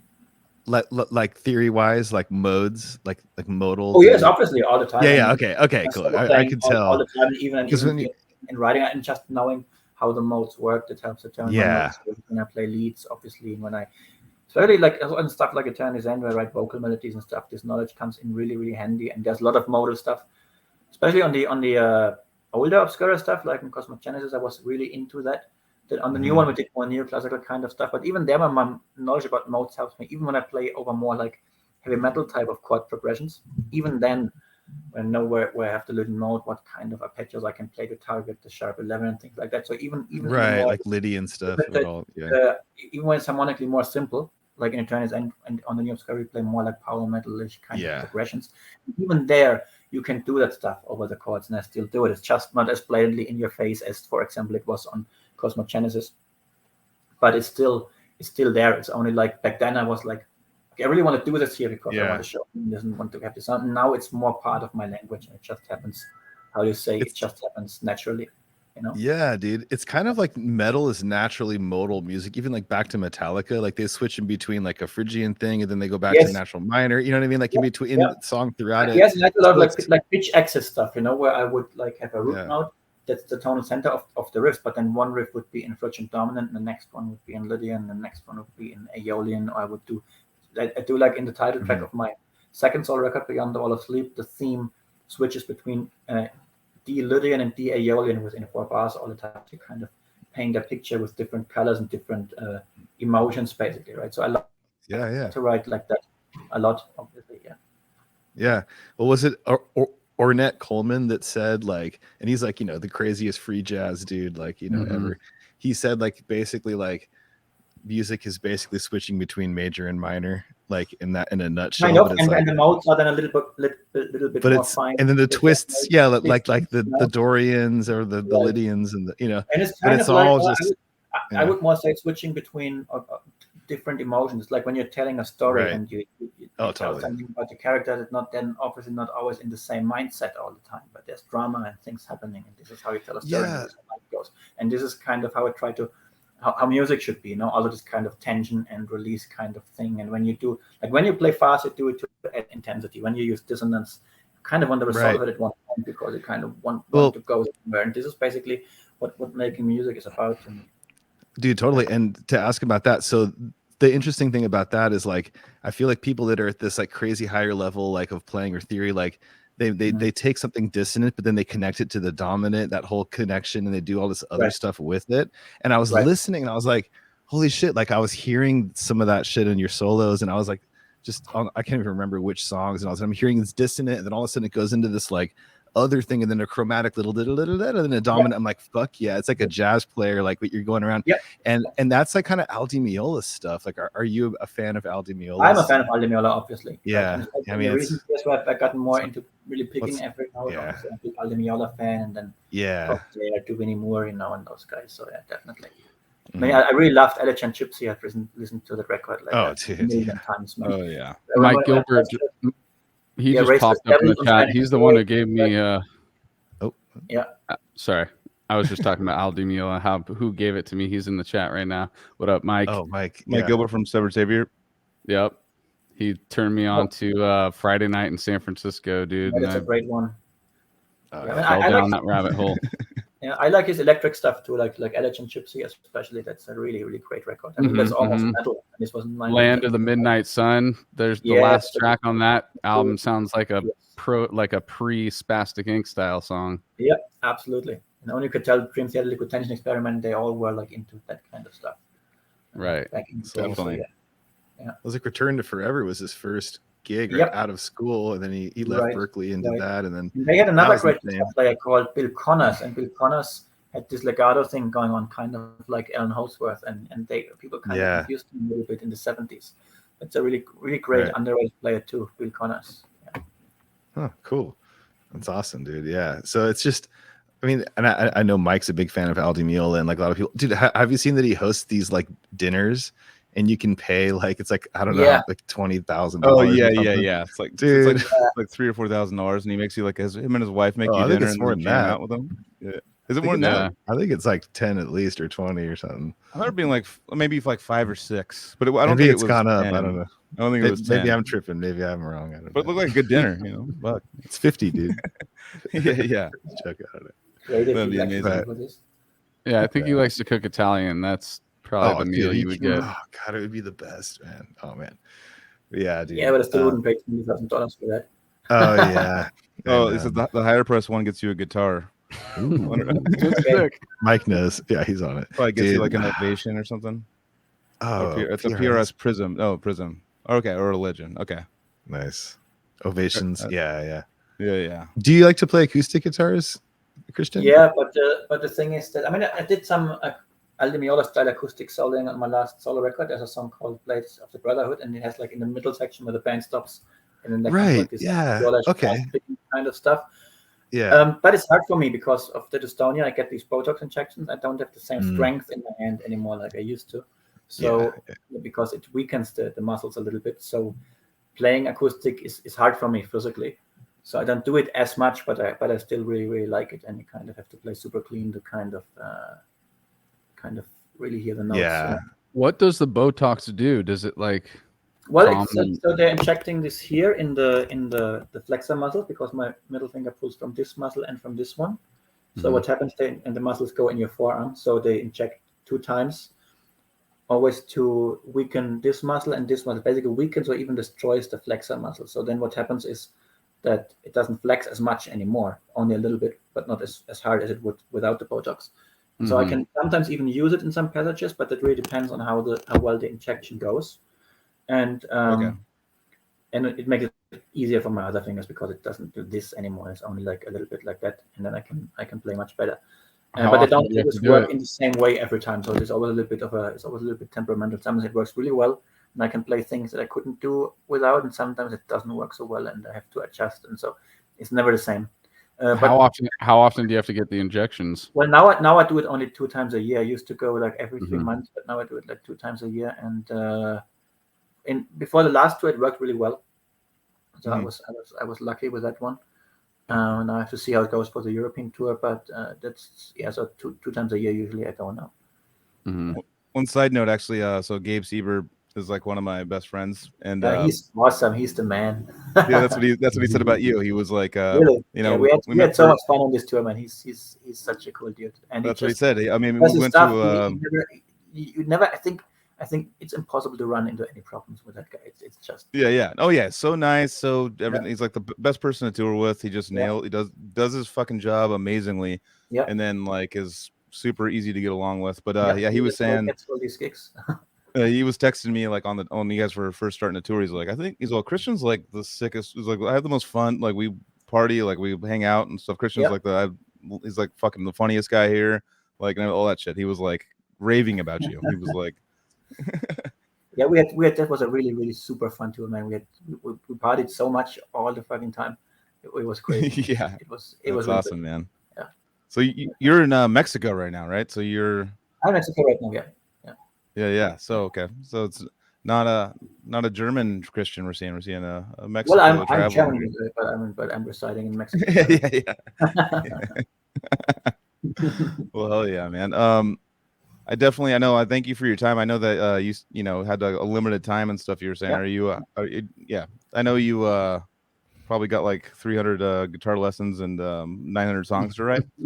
But always every day, all tomorrow. He needs to practice more. I know he needs to practice. Yeah, I'm gonna throw it on practice for Anthony because I actually just listened to some of it and this is pretty funny, that Xevious thing real quick. Yeah, let's wrap it up with that and then we'll raid Justin. Yeah, totally. Here we go. I'm like, how do I do it? This is it, right? Mm-hmm.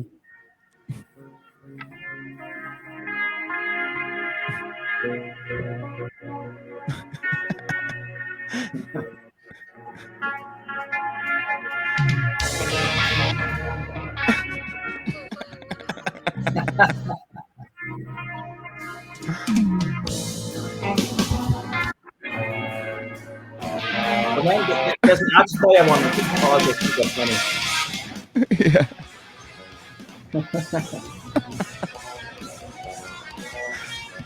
They're all cracking up.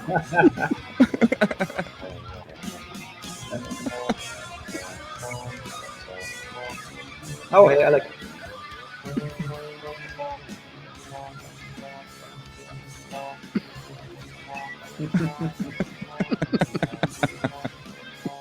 It probably won't even catch any algorithm either because the song's played so horribly. Robin's getting down.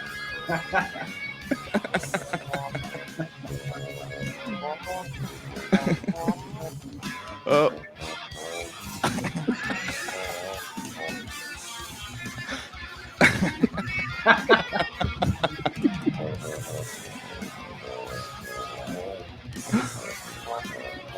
I don't know what you guys are talking about. This is sick.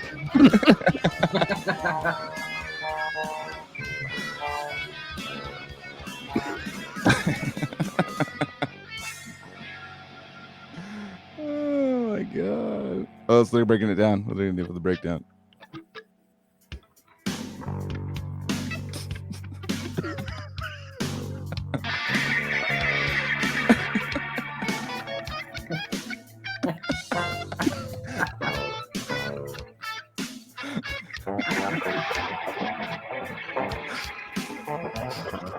Ooh.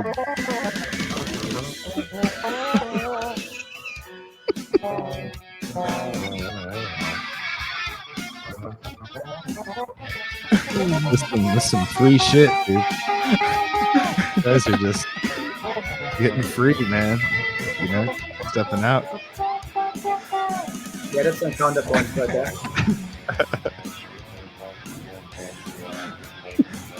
Wow. And think of the theory involved with the. Yep. He's getting down. I can't wait. Nicole.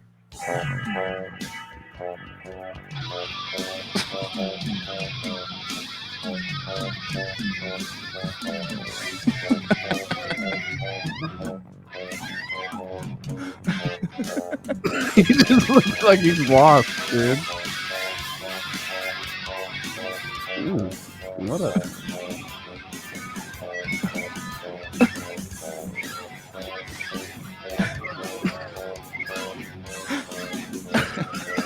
Just missing all the sweeps. Holy shit.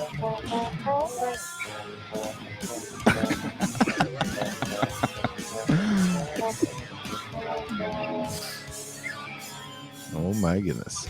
My ears are bleeding.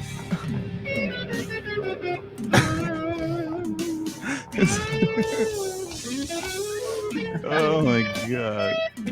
Oh, he's detuning.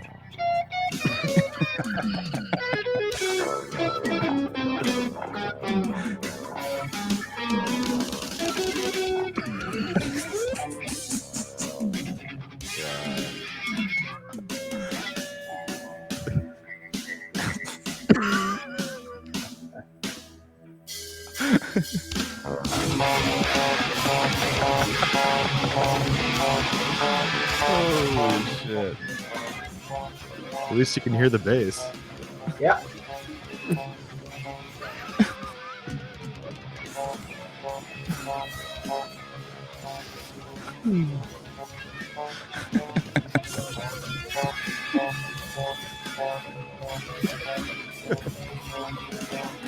Oh my god.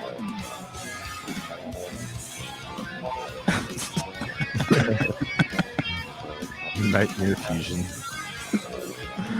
Oh my god. Oh, minor second harmonies. Oh, Yeah, the minor seconds, dude. The one I know about those. Yeah. Inside joke. We're almost to the end, guys.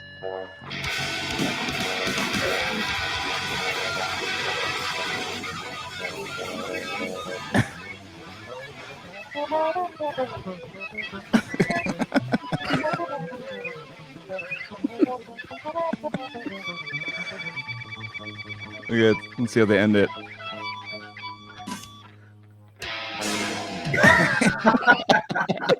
That ending. Incredible. Oh, yeah.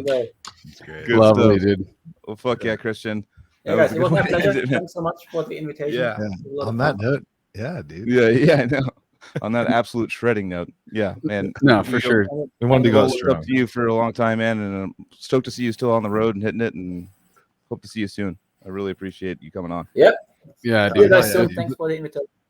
This is a All right. great conversation, everybody. dude. Definitely. Yeah, And for sure. again, hit up everything that those websites that he mentioned earlier.